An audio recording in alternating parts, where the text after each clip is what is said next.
Welcome back to another episode of Off Centered. We are live back again. 2 weeks just flew by, boys. How we doing? How's everybody doing tonight? What's up, boys? Good. I'm still waiting in line for Topps Heritage. Yeah, Just Neo is refresh. 700,000 in line for Topps products. Yeah, it's worse than Destin's rival. I'm still waiting in line for Topps Heritage. All right, you figure that out. Gee, I didn't spell Brian wrong, but I spelled hobby wrong. I spelled it Hooby. We can go back and change Hey, that. what's the correct spelling of his last name though? Is it G-R-A-Y or G-R-E-Y? Because Ham has it with G-R-A-Y. There you go. That's how my last name is spelled. It's crazy because until today, I don't even think you guys knew what my last name was. Of course, I know what your last name is. Yours is Gray the other way, right? Yeah, yours is with an E. Yeah, but you kept saying in chat, "Hey, what time is Gray coming on?" Or what are we going to talk about with Gray? And I'm just like, you guys do know that's my last name too, right? Yeah, your last name is Steve. Nah, Your it's spelled first name is Flipping. No, mine's spelled the same. No, it's Flipping Steve. Well, All my right. last name is spelled with an A. Anyway, guys, we have a highly controversial show tonight. We've built it up as big as it can be. This is like Ali and Frazier. The four horsemen of the hobby apocalypse are going up against the final boss of repacks, Brian Gray. He's actually he's on right now. He's in the background. And so Technically, with all the squares here, we can almost make Voltron. I had come off chat and then I get back to the chat and Brian is already firing off the chat. So he's ready to roll. I think that there is a media asset that fits the bill for what we're going to talk about tonight. And we'll play it. Let's see who's got balls. Come join Big Bri on the debate stage. Who's up? I'm ready. All right. So Big Bri, what happened here? I think we could kind of going back over the last week or so. Neo was sent or found some sort of state of California repack law verbiage that, I'll be honest, I thought that it looked like pretty specific. And I would assume, Neo, that's why you made the video on it, because it was like eerily specific on trading cards. Normally, like you read stuff and it's like, it's very vague or whatever, interpret the law however you want, but it seemed pretty specific. So I assume that's why you thought the video would probably be a good one to make on top of all the other repack stuff. Yeah, because I've never seen anything that specifically called out, like carved out trading cards versus I think all other 49 states just have general sweepstakes laws. Got it. Okay. On that note, Brian, he responded with his own video on his channel, and we'll go ahead and bring him in now. Big Bri, no holds barred. First off, why did you decide to go Big Bri, no holds barred for your channel name? Well, because when I talk to people, I just call it like it is. I really give zero F's about what other people have to say about it. Did you think were you going like full blown like wrestling mode, like a wrestling? No, not really. But it's like, I'll be the first to say, I think Tua Tagovailoa is the worst investment in the history of the hobby. If you put money in that idiot, you're done. The guy's going to get hit and be an invalid one of these days. You're basically waiting to lose all your money. With Warner Frazier, you had no notice that he was a piece of crap. With this guy, he's a walking zombie. So I don't care that people are holding his cards. I'll say Justin Herbert's a loser. The guy's never going to win a Super Bowl. He will never be a Hall of Famer.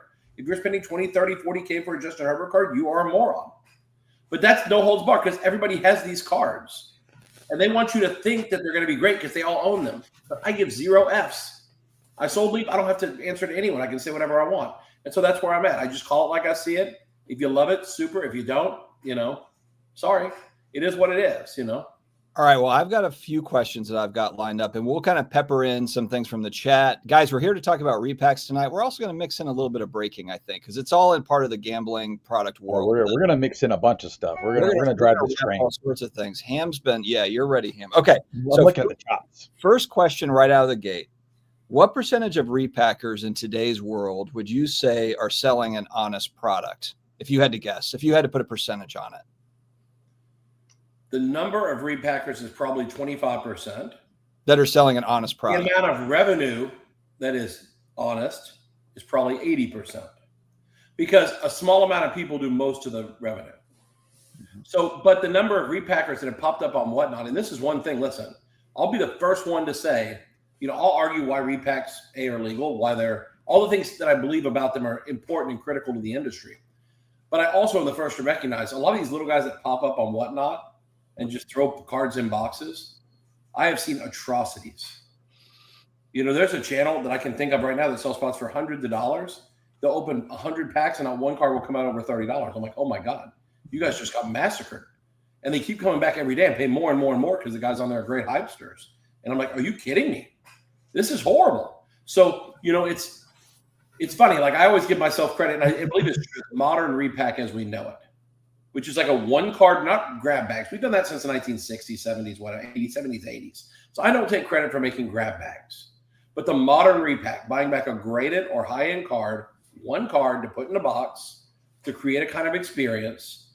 2010 Razor Rookie Retro was the first product.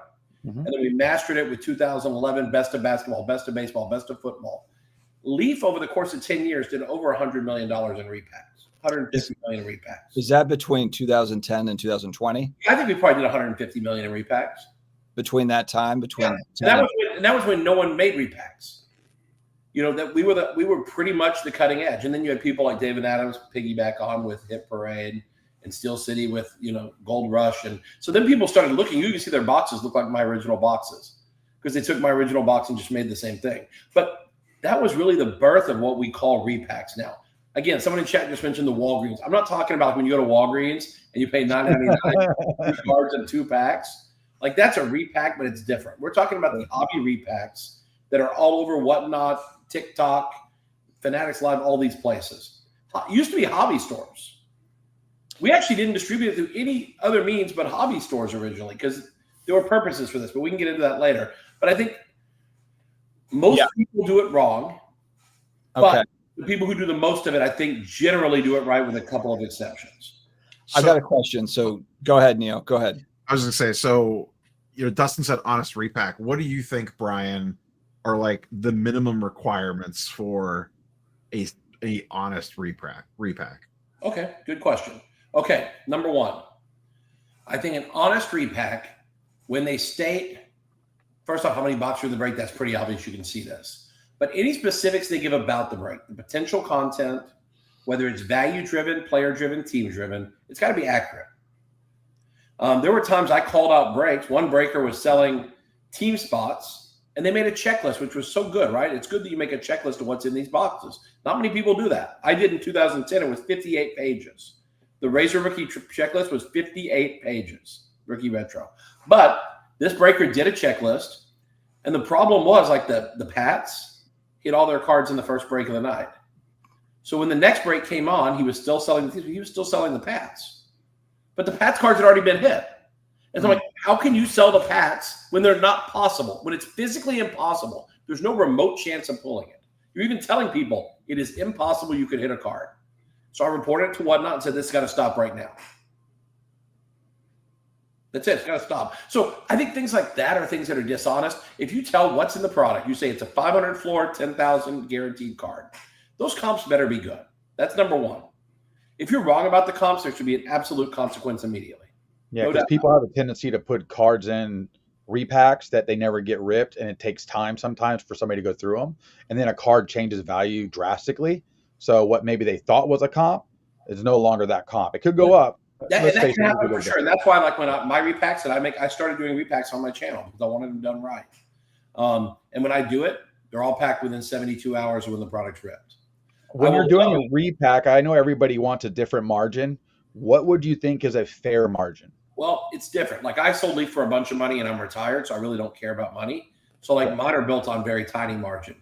But I got to be honest, when Leaf made repacks, and I think this is okay to say because I've said it before, Leaf's margin on repacks was under 20%. Okay. We made like 16 to 18 points, and people say that's ridiculous. How can you stay alive? Well, that's where we get to the origin of why we did this. See, everyone has opinions about repacks, but does anyone know why we started making repacks in 2010? Because the products these companies made sucked. The product sucked.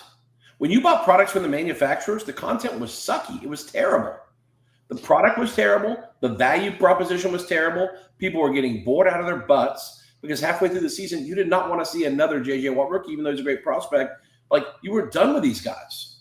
But aren't we doing that again now, just with different shiny and numbered things? Yes, but the thing with a repack, somewhat, but there's so many products now Yes. That the cycle's a little bit different because we thought we had a lot back then. We have a way different now. Yeah, it's crazy.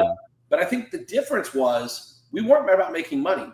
We tried to create a collector experience where it would be fun to open a pack of cards because anything could come out. Yeah. You literally, because so many collectors who were Johnny-come-latelys to the hobby, even in 2010, way before the COVID boom, they never got to open a pack and pull an Ozzie Smith rookie or a Henderson rookie or even, a Breeze rookie, or I know you love Breeze, whoever it is, a Mantle, 52 Mantle or 55 Mantle. They never got to pull that. You could open a box of cards packaged and produced today where you could pull a 55 Mantle out of a pack. That is a pretty freaking amazing experience if it's done right. Mm-hmm. So our vision was, we made these on zero margin as kind of a loss leader to create a product that was so widely popular in the market that every distributor would beg for it, and they would give the rest of the Leaf items a fighting chance early on and really support them because they were desperate to get my repacks. Because my repacks, I'd come out with them and the price would skyrocket. It was crazy. I didn't ever want that because it hurts consumers when the price goes up, because then the value proposition goes from 18% to stupid. So make a low margin product that would give people a fun experience. And obviously that's not how it is today for some people. From 2010 to 2000, let's say 18, 19, leading up to the pandemic, and actually the hobby was kind of heating up in 18, 19 anyway, but let's just say that for the sake of argument, new product coming out was a lot more affordable than where it is today. Is it a function of, so people could afford it. They could afford hobby boxes in 2015 or whatever. Let's just use as an example. But is it a function that there wasn't as many chase cards, or wasn't as many hits, or wasn't as many one-of-ones coming out, and that's why? Or because I'm just trying to think, or were your repacks successful just because of lack of competition in large part? There was no competition, and then even once there was a little bit, people liked that there was a third-party company who made them, who had no skin in the game, because we just made them and sold them, and we shipped them out. They were on pallets. I couldn't have told you where one thing was or another. We made them. They're put on pallets. Card people didn't even build them. I collated them, but when they actually got packed and put into cases through the machines, it was over. I collated every case of Leaf repacks, every case, $150 million worth. Me, myself, collated the cases to create cases that were the way they should be. A certain amount of ink, a certain amount not of ink. Every team represented, no double ups, no doubling of players. I wanted to make sure that we did it right. Because back then, remember, people weren't doing team breaks. In the very beginning, they just bought the boxes to open because they wanted to open them. They were personal boxes mainly. Yeah. It evolved into a team bank product. Brian, how many repack companies do you think are out there now? And I'm not just talking about like the guys on Whatnot, like full-blood professional operations that have buyers across the country that are sending them cards that they're packaging up to then sell to, Whatnot streamers and other breakers and stuff. Like, how many companies right now are actually collecting all those cards, boxing them up, and then sending out like an actual cased product? I think very few do that. Very few send it. Well, first off, no one really sends out a cased product except Hit Parade and maybe Gold Rush. Most of these products are built for breakers online. You have companies like Flamethrowers who make for a backyard, which there's some relationship, whatever that is, who knows. You have the Ultimate Sweat stuff, which is the bleacher products. You have the Swish boxes. So they all have like two different operations, one that does the repacks and one that sells and does their thing, But I think at the end of the day, again, this model started different than it's become. And that's why the debate is starting to rage a little bit. Because again, if we made repacks and people just bought boxes and opened them, it'd be a little different. But things have changed. The dynamics have changed. And that's why people struggle. Like I was just in a break 5 minutes ago where spots were going for $3,000 to $8,000, $3,000 to $6,000 a spot. Oof. The break had 6 cards that were 10,000 or more, and 1 card that was 40,000 or more, plus some other boxes that were all 1 to 3,000. So the stakes have changed. I made boxes that I charged $200 for, that the distributor sold to stores for $220, and they sold to customers for $259. So like it was a very different world back then. We didn't make $7,000 boxes, for God's sake. Do you think there's a lot higher, like, is there a big difference in margin for the higher end versus the low to mid end type stuff, for these guys? And then also you had mentioned going back, like 15 to 20% margin was pretty standard. What would you guess, like the average big repacker makes, comparatively? Well, I think there's 2 parts of it. First, you have the margin as they build the product.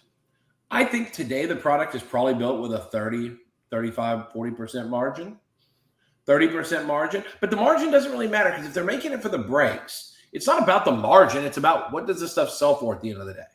Like, what do the spots sell for? Because again, the same breaker that just ran this monster break, the break before, they lost like $12,000 on a break. They lost. The people who made the repacks lost $12,000 because there's so many people doing repacks. There's times these breakers are losing money. I did 3 breaks on. I'll give you the economy of it. I did 3 breaks on yesterday night. First break, I was up a couple grand. Second break, I was up a few grand. Third break, I lost $4,000. Now, is that because you're auctioning them off and they're not at a set price? $1, and the last break, my cost was $985 a spot with fees to whatnot, and the spot sold for an average of $840 something. Yeah, there is a lot more risk there versus a predetermined value where you already know what you've put into it and what you want to get out of it, and you create that margin. I've seen somebody now do it where if the big card or any card that gets hit, it gets replaced with something else on a list. So it's always being shuffled in and out. And everybody knows what's available. That's what Arena Club does. Yeah. And I like that structure. That's what they do. That's why I think Courtyard, I don't know if Courtyard has the list like that, but Arena Club does.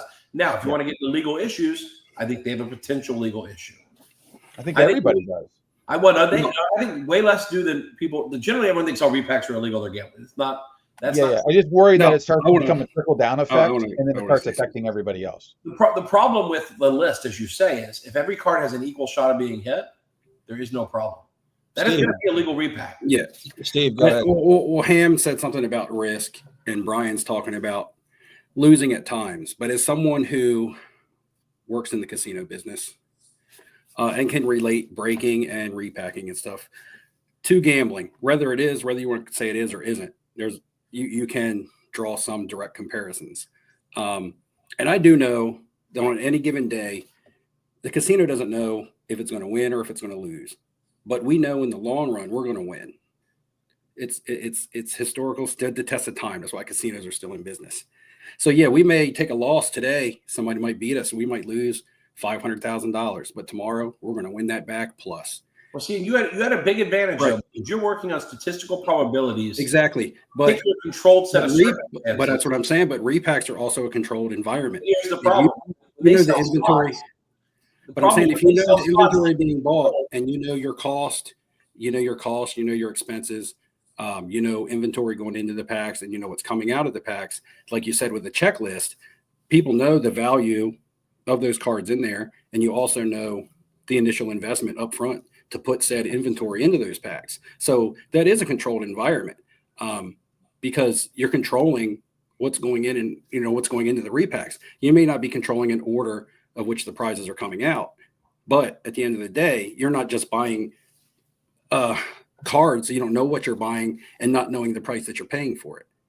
Well, see, that's the problem here is you could make repacks at a zero margin. I could make a repack that is designed to sell for $1,000 a spot that cost me $1,000 to make. If the spot sell for $1,400, I will make a bunch of money. If the spot sell for $600, I will lose a bunch of money.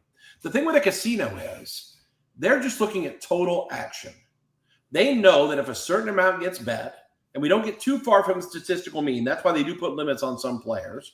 Because if you had 10 players playing $5 billion a hand, everyone else was $5 a hand, they would not like that statistical variance. They want that variance to be a little tighter. They like the big dogs, but they want a little more tight than that. Because then, like you say, over time, the numbers will play out.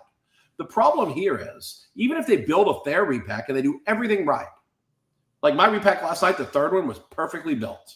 Totally fair, totally good. We had a fun show, but I'm okay losing the money because I don't really care. But, like, it lost $4,000.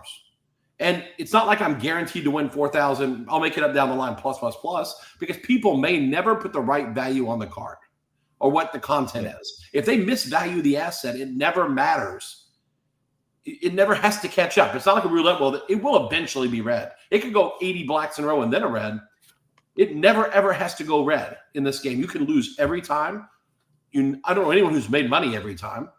No doubt about that. How do you gauge it, Brian, here's the other thing I was just thinking about as you were saying that. It seems to me like it would be really tricky, especially if you're buying volume of slabs and maybe you've got like a pretty decent size inventory that you've built up over a few months. I mean, we know that in a few months, depending on which players' cards we're talking about or whatever, like they can move up and down in price. So trying to figure out kind of a slab, like what is a slab worth at any given moment, I feel like that's kind of a moving target when you're trying to figure out, values and what's a hit and what's not, Well, everyone's building everything based on comps today. It's all based on comps today.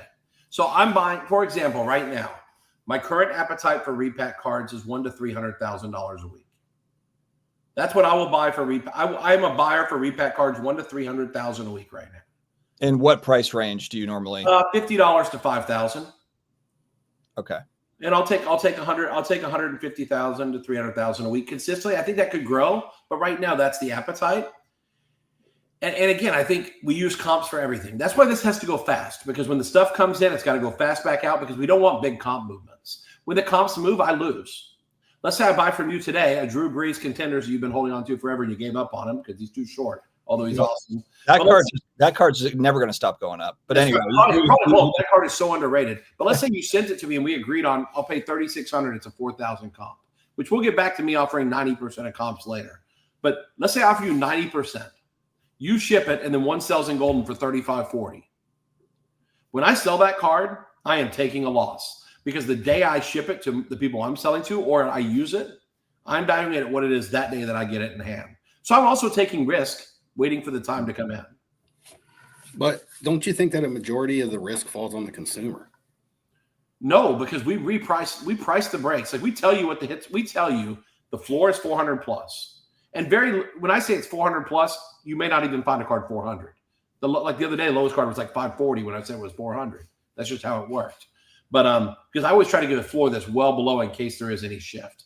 But when we comp it out a day or two before a break, we comp it out. We say this is 400 floor. There's a guaranteed $10,000 card. We've done that 3 days before. So if I bought it and overpaid because it's gone down while it was coming to me, like you talked about Caitlin Clark or something, a card may be $500. I saw one of your other videos, Sports Card Dad, where it's $500, and the next week it may be $400. I lose money all the time on repack buying because I buy stuff and I lose money because it gets here. And I also make money because the comp gets higher because, another 86 Nate goes off and they have a wide range. But the biggest concern with repacks is who's being fair, real, and who's not. And there's just a lot of bad people in the hobby that it's all money driven, because some of them, they're investing everything into this and they're probably just bad at it. So they never actually get ahead, but they think they can. And then they start using that against the people that are buying into these things, trusting them. Like, we could trust you. You have a lot more to stand for than some random dude that can just shut his stream off and run away. Yeah, no, I think the best thing to do, and I see like Ziggy, he was upset that I didn't want to debate him first. I didn't see his thing until after. He's a talker. I'd love to talk to Ziggy because he's a very passionate person. That's super. I'm kind of passionate too. The reality is, like he's saying in chat, he's like, he keeps saying, I read some of this shit. That's what gets me off balance a little bit. He keeps saying the same stuff over and over, and I'm kind of like, oh my God. I think it's a comment spamming. What I would invite Ziggy to do is to go into Whatnot and go into every break of these big guys and analyze every break, which I did for about 6 months. For 6 months, I went into every major, and guess what? I shared the information with the repackers. And I did it with 3 rooms. I did it with Backyard, Swish, and Bleacher. And I was able to tell you how often teams were hitting. I was able to tell you how often teams were never hitting. I was able to tell you how often when they said it's a 500 floor, every box was freaking 500. It wasn't like 500 floor could be 1,000. When they said 500 floor, it was like you're going to get 7 floors in one big card. I was able to tell you all those things because for 6 months I studied it. Now, the big breakers, what I found is what they advertised and what they said was true. Every so often a card would come in that undercomped. And what I try to do is set an example. He made a comment now, Ziggy, a minute ago, and I keep peeking over because I love what he says. But he said something about, Brian, do you realize a good repack is an example to a bad repack? It sets an example for a bad repack. So what I did in my break the other day, a guy pulled a Paul Skeens Chrome PSA 10 auto, rookie. I guaranteed $1,000 floor. 30 minutes before the show, one sold for $990. And we pulled it. And the guy said, one just sold 30 minutes ago for $990. So I said, hold on. I walked off screen and I came back and said, here's an $800 Michael Jordan card since you were $10 under. Is that okay? And Again, most people are not doing that. They say, "Oh, contact our customer service, we'll fix it." But I want to make an example on the screen that not only will I make it right, but I'll go so far above and beyond. You pray that I make a mistake because you're going to be blessed beyond if I make a mistake. If I double up a team in a break, I go get another box and throw it in because I'm not going to double up teams. I want everyone to have that. And you're a unicorn though with this compared to everybody else. There you go. Ham, don't you dare make this a cupcake deal. No, Here's the thing. Here's the thing. Because we're talking about your right now. Most of this has been. When you see something you don't like, you have a choice. You can say, "Listen, this is how it can be done." Instead of writing off the category, we write off the whole category. We say repacks are horrible. Repacks got to go. They're illegal. All right, Steve, go ahead. No, Steve. I'm good. No, go ahead. I'm sorry. No, I'm good. You guys can chill. You guys can talk. I'll chill for a minute. All right. Well, we're going to we'll turn the tables. We'll turn the tables because is the boost in repacks and the boost of repack popularity, doesn't it have a lot to do with people getting smoked in regular breaks? And that's when they move over to a repack product. So here's the thing. Turn the tables a little bit on Ziggy. Ziggy owns a breaking company. So you're not off the hook yourself there, buddy. It's all part of the gambling product show. So it's all like, to me, it's and even, I've watched some of the digital repacks where it's real cards coming out of the digital repacks. I watched a guy open like a dozen in a row last week, and he got about 40, 50, maybe 60% on each of these kind of things. And then he would just kind of keep on keeping on. I didn't see a whole lot of, granted, I'm sure there's probably huge cards that are in those as well, but I didn't see it out of any of those. Are you talking about like Arena Club, or are you talking about Courtyard? Or are you talking about? It was one of them. It was one of them, and there's only I think there's only a few. So yeah, it was. I just didn't see I didn't see an amazing experience. I know that Jeff Wilson, pulled a $35,000 Jordan card or something with Jim Rome or whatever. But outside of that, I haven't seen a whole lot of great stuff. I mean, I've hit some of the biggest cards ever hit in repacks on Whatnot. I hit a Purdy NFL Shield that I sold for $100,000 at the Super Bowl. I pulled a Jaden Daniels Gold Kaboom a few weeks ago that was $57,000. Last week I pulled a LeBron Refractor BGS 10 Chrome Rookie. I just sold it today for $32,000. So like, there's plenty of big cards that are getting hit. I probably buy more repacks because I test this all the time. You don't understand. I spend money and waste money partially because I want to figure out. I'm like Alfred Nobel in a way. He created something that was fantastic in Dynamite and terrible in Dynamite. Yeah, but worst invention ever. Hold on, Steve, go. Yeah, because my question is, you're talking about your wins. Everybody likes to talk about their wins. Sure. And I'm not saying that, you have lots of losses, but what I'm saying is, in order for someone to win, it's like the lottery, right? In order for someone to win, there has to be a lot of losers. So when I look at a repack, I'm like, this repack has to be funded by someone. This chase card has to be funded by someone. And a majority of the time it's funded by the losers. And that's when earlier I talked about the risk, and I said the risk to the consumer is greater than the risk of the seller. And that's because I'm going to guess a higher percentage of consumers are losers than winners.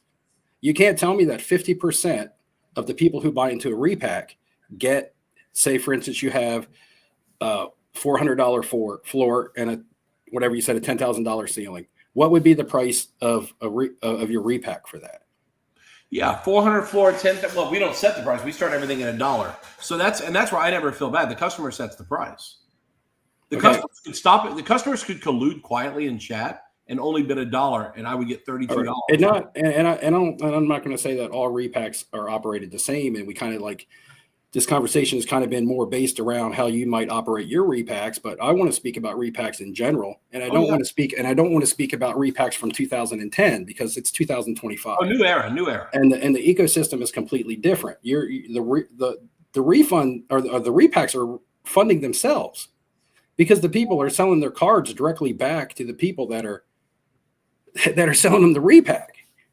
At a discount. And then it's also costing, it's keeping a lot of the hobby afloat, which is something we haven't talked about because a lot of money, a lot of inventory is being bought up because it's needed as inventory for repacks. And so it's keeping a lot of cards, I would say, inflated. If you go to card shows myself and I don't get in early, by the time I get in, a lot of majority of the cards that I'd like to buy at a good price are gone because the repackers hit them up and they buy them. So not only only to sell them back to somebody who can't get access to them at a show, whether it's because they can't get in first, or whether it's because they can't travel, or whatever it may be.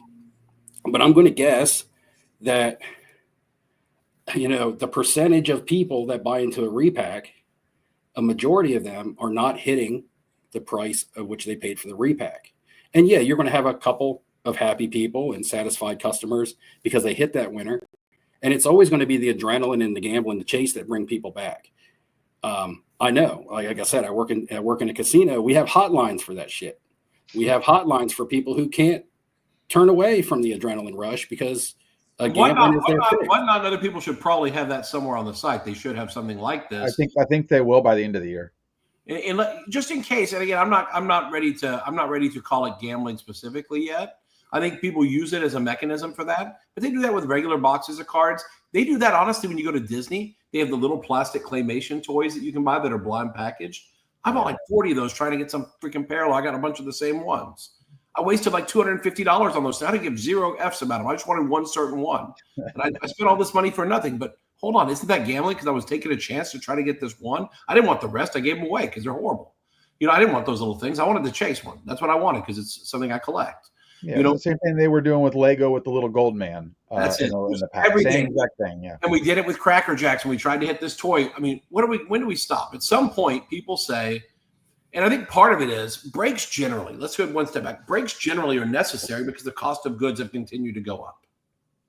The average person cannot break a box of cards, never mind a case of cards.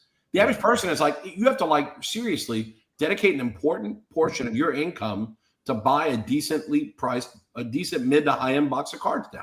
But how much of that is, Brian, is because 40% of new product goes straight to breakers? I mean, it's all dedicated to it now. The marketing, as you said, it's a new world, 2025. It's Instagram, it's YouTube Shorts, and all the hits are coming out. It's free marketing for the manufacturer. Which came first, the chicken or the egg? See, the problem was when cards started first, I used to work at ProSet back in 1990. There were no autographs. And that's how long I've been around this industry. I'm an idiot. I'm an old bastard. But we've been doing this forever. In 90 ProSet, we didn't have any autographs. We didn't have any game use. We didn't have all these things that were so expensive. It cost us $4.20 to make a box of cards, $3.80 to make a 36-pack count box of cards. So it was the hobby that has this thirst that once we gave them an autograph, they wanted more. Once we gave them a game use, they wanted more. Then they wanted just not a one-color game use. They wanted a patch. Then they want, it just kept going up. Paper's not good enough. Now we need technology. Technology's not good enough. Now we've got to have more to chase because there's not enough one-on-ones. You can never hit a one-on-one. So now they made one-on-one so easy. My old company you can't not get a one-on-one. It's harder to get a Leaf card that's not a one-on-one than one that is a one-on-one. Yeah, like 5 John Travoltas in the same box. We've just gone too far. I guess what I'm saying though is when was the last time, if you put a product, Topps puts a product out on their website to sell direct to consumer, even Topps Now stuff, Topps Now, whatever, and they got a chase behind it. They sell the absolute hell out of it. Look at, Pokemon cards that it absolutely is gone. It's wiped out in 60 seconds on the site. Maybe it's bots, maybe it's whatever. But my point is it's not as if they're struggling to sell that stuff direct. It's, it's not as if we can't sell this direct, so send 40 to 50% to breakers. You could take, my thing is take 20%, send it to breakers and people can do their thing. And then take 20% and sell it direct. Sell all that direct to consumer. And if it sits there on the website, then send that off to the breakers too. But there's not even that opportunity. It goes to card shops and it goes to breaking. I think it's tricky because it's the buying habit of the consumer that really drives that to some extent. You look, for example, people used to go to card shops to buy all their cards. You couldn't go into mass retail and buy cards hardly. Maybe you could go into your local 5 and Dime and buy cards, but Target did not have Topps baseball cards in 1984, 1985, 1986. They just didn't. So thinking about it that way, people then started to consume cards differently. They wanted to be able to buy cards anytime, no matter where they were in their local town. That's why retail was necessary. Then the internet retailers, the Blowouts, the David Adams, the Steel, all these guys came along because the guy that lived in Bismarck, North Dakota, could not buy a box of cards at his local retail because there was no local retail. There barely was a chain store. They probably got no cards, which some stores don't even get cards. So they had to be able to buy it from someone. They bought it from the internet retailers. So you saw over time, it went from people went to card stores. Then they started going to retail and card stores. Then they went to online retailers because online retailers and they ended up becoming low price leaders. So they even took more of the market share. The breakers have merely replaced a lot of the online retailers. A lot of that money that was going to the biggest internet retailers, a lot of that shifted to breaking. And if you look at it in Japan, people are very fascinated with this style of streaming purchasing. This is a huge thing. I saw a picture the other day of a streamer trying out doing modeling of clothes to sell online. She had 400 cameras set up, cell phones. They had 400 cell phones on different things, streaming on different platforms. Because it's really, think of all the beautiful things about QVC and all those things, but now you can interact with the host. Are you out of your mind? This is magical. You couldn't interact with Oprah. Not that the same kind of hosts are here. I think we overrate most of the people who are streaming anyway. They're nothing special. I'm nothing special. But like some people do want to interact with the host.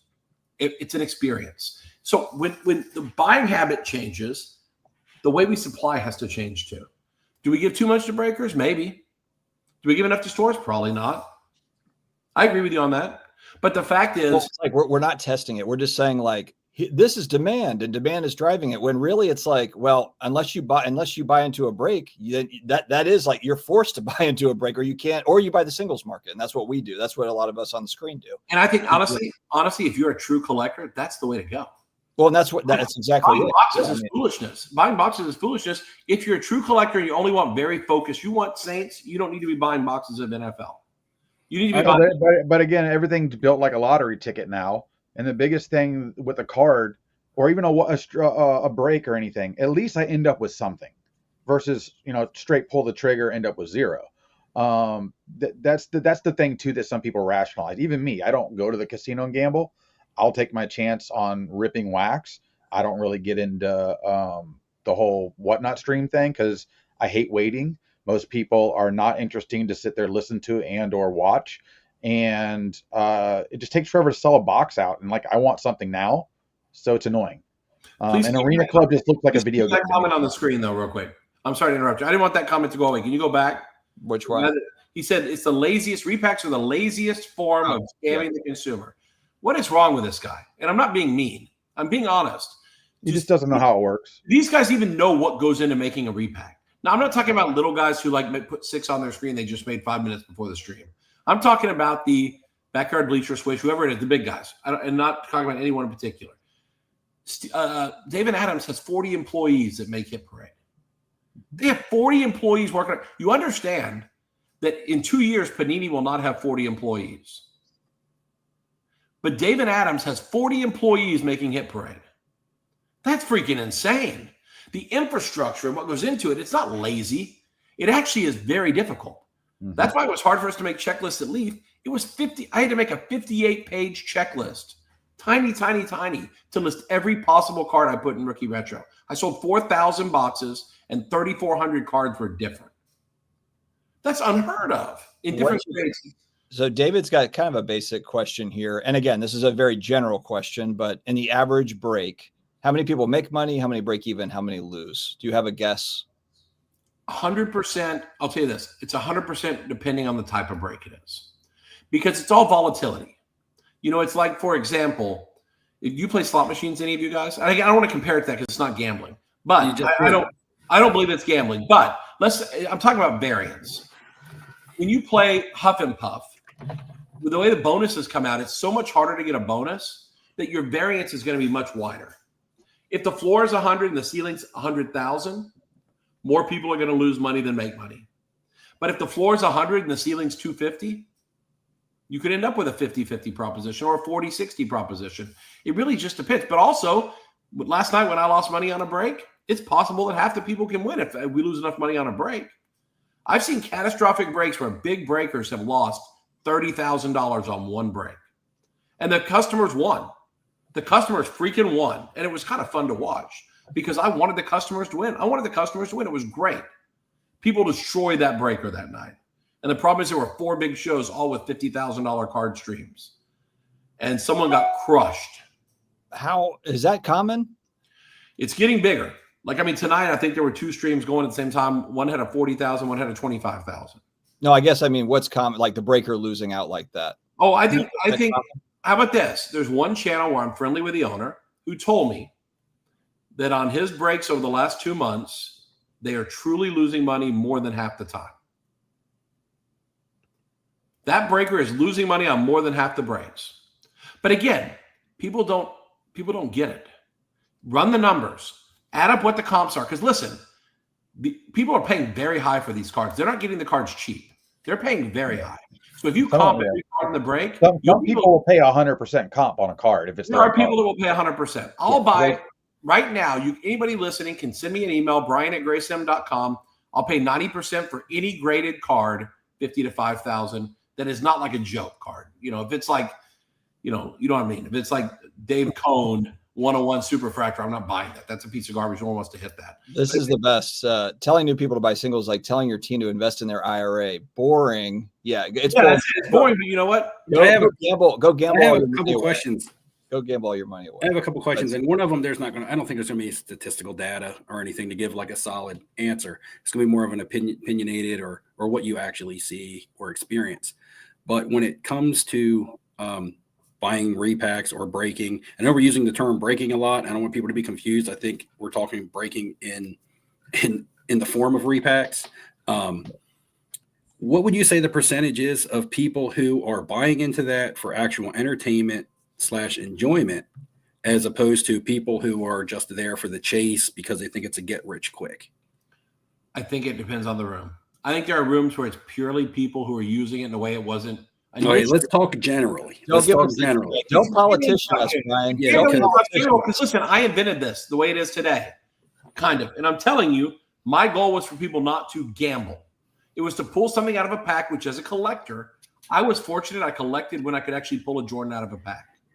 I didn't because I bought football instead in 1987, 1988. I bought 84 boxes for $12 in 1987 because I like football better than basketball. But people never got to experience these cards out of a pack, and that was the goal. It wasn't gambling at that time. I don't believe it has to be that now. People will use perfectly fine things for the wrong reason every day. I'm not asking you to define it as gambling. I'm asking you the percentage of people that just do it because they enjoy it, as opposed to the people that do it because they're chasing it. And I'm also saying in today's hobby, because you keep going back to where you wanted to pull something as a collector today, like you said earlier, yourself, collectors should just buy singles. So we're talking about people that aren't necessarily collectors. They're chasing the money. And a majority of the hobby right now, since 2020, you can look at all the social media with the content get views and everything like that, is the people who are out there buying and selling cards, not the people that are collecting cards. Believe me, I just had an interview with a big time collector, and we discussed this. So again, this hobby is more so driven by money today than it ever has been. So again, what would be your thought as a percentage of people who are doing it for the money or people that are doing it because they enjoy it? I think in the worst rooms, 90% of them are probably buying. They're hoping to hit a card that's worth more than what they pay. Absolutely. Yeah. In most rooms. In my room, if you were there last night, you would see something a little different. Because it is more entertainment driven. Right. Because I had a troll in the chat who was bugging the hell out of me. And you know what I did? I stopped the show and I played the Big Sean song, I Don't F With You. And I sang it to the guy right on the stream. And people went crazy because no one ever calls out a troll. And I'm not scared to call out a troll. Right. People wanted to be there because I'm capable of saying or doing anything. And it was more about me and the entertainment than it was the product. But the product was perfectly fine. But I mean, you could be a stand-up comedian and entertain in that way. What I'm talking about is like so like again, casino experience. I have players that come in and on any given day they might lose $100,000, and they don't care. They sit there, they had a couple drinks, they conversated with people, they enjoyed it, and they looked at it as this is just an enjoyable experience. I don't care that I lost $100,000. And on the other side of the coin, there will be days when they come in and they win $200,000. Right. And they react the same way that they do when they win as when they lose. They come in the same, they walk out the same. They thank you whether they win or they lose. They tip the dealers whether they win or lose because they're there for the experience and to enjoy themselves and have a good time. You also have the ones that bang the table every time they lose and cheer to the top of their lungs every time they win $20, right? Because they're there for the money. And when they lose, it hurts. And when they win, it feels good. So that's kind of the comparison that I'm trying to draw. And the other thing is, just like you said, you want your customers to win. In a casino, we need our customers to win. Because if they lose, it makes for a shitty experience and they don't come back. Because we know in the long run, we're going to beat them. And we need them coming back. So we need them to win sometimes. I need my best customers and my high rollers to win. or they're going to go to another house where they win occasionally. They're going to be like, I'm not going to that casino. I lose every time I go in there. So I need them to win on occasion, because in the long run, they're going to lose. So I need them to repeat. And sometimes them winning is what I need for them to become a repeat customer. So no, I think all those things can exist in an ecosystem where this is not only about gambling. And it's only, again, I think the problem here is repacks are vilified because most people who vilify them do not buy them. Most of them don't even buy new card boxes to open because it's so freaking disgusting. Sometimes what you get, you can open a box of Flawless for $5,000 and literally get $212 worth of cards. Like, that's an atrocity to man. That is a horrible thing. It's like buying a Tesla and you open it and it doesn't have a place to charge it. And you're like, oh, crap, it's missing the charger. I got a piece of junk here. It's worth 10% of what I paid. It's scrap. That's what it is. And it's worse. The return is there any way to govern that? Well, it's not the problem is two things. Number one, the leagues get a lot of money. It's the licensing is expensive. And you guys, and I'm going to say you guys because I've been the advocate for unlicensed for decades. And I don't have a stake in the game. I don't work for anyone. I don't own anything. I'm just me. So when I say this, I'm not saying it for league's benefit. I don't give a shit what they do. I want them to do great for their sake, but I don't care. But you guys, the hobby is so insistent on licensing. That's why the licensing has gotten so valuable, how it's gotten so expensive, and how it's gotten to be such a freaking fight. Because without the license, half the people say, I can't deal with this anymore. We are our own worst enemy in this. I'm a collector. I'm that way sometimes, and I'm stupid when I do. We're our own worst enemy. But do you feel, Brian, because I heard you say you're a collector, and you've been in the business for a long time. You were in it for long before there was a repack, but probably mystery bags going back to the 80s and all that stuff. But how do you feel about kind of where we are now, where it's really clear that there is more of a focus around the gambling element? If we're going to call it that, or gambling adjacent sports betting alternative, there seems to be a really heavy focus on that. That's kind of our hobby now. Do you have any concerns, especially for maybe younger people? I heard like a 15-year-old hit the $100,000 card. I'm like, a 15-year-old? How did a 15-year-old even buy into a break? So I guess I would classify that as like, let's say 15 to 25-year-olds. And look, this is not just a sports card thing to me. I look, like you just said it, the leagues promote sports betting, and everybody's behind sports betting, and now it's the coolest thing in the world. But with the stories that aren't being told, and I hear a lot about this, are folks that have lost everything because of sports betting or breaks or repacks or whatever it is. They reach out to me. So how do you feel about kind of that younger generation? And I know this is all personal responsibility. Everyone's got to make their own decisions, blah, blah, blah. We all know that. But just being that you said you got in as a collector, I know that you buy singles just to buy and hold, invest in, quotation marks. So you're not just a straight repack break gambling. No, I'm involved in every element of the industry still, even when I'm out, because I collect, I invest, I buy and sell. Will you please put up Mike Petty's comment there about Christmas repacks? That's a great comment. Petty's here. Uh-oh. You made a comment about inventing fudge packing. I think you put in there. What time is it at? 8:49.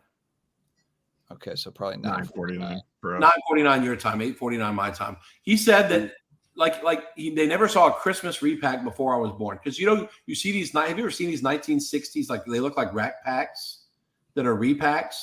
Those are a total scam. That is a fraud. Those are complete and utter frauds. No legitimate auction house would ever sell those packs he's referring to, because they are a fraud. They are worse than the worst repack on Whatnot. They're worse than the worst repack on. I'd rather buy a Justin Gamble repack. And you saw the crap that got. I'd rather buy his repack than buy those garbage cards where they just took commons and put them in a repack in a rack pack. Justin Gamble. That's disgusting. That's disgusting. The problem, it's just frustrating because people are so. And again, it's like me too. I'm very headstrong that we have to let people buy what they want to buy.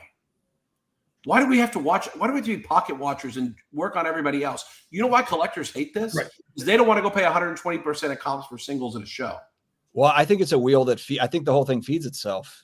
So new products is too expensive.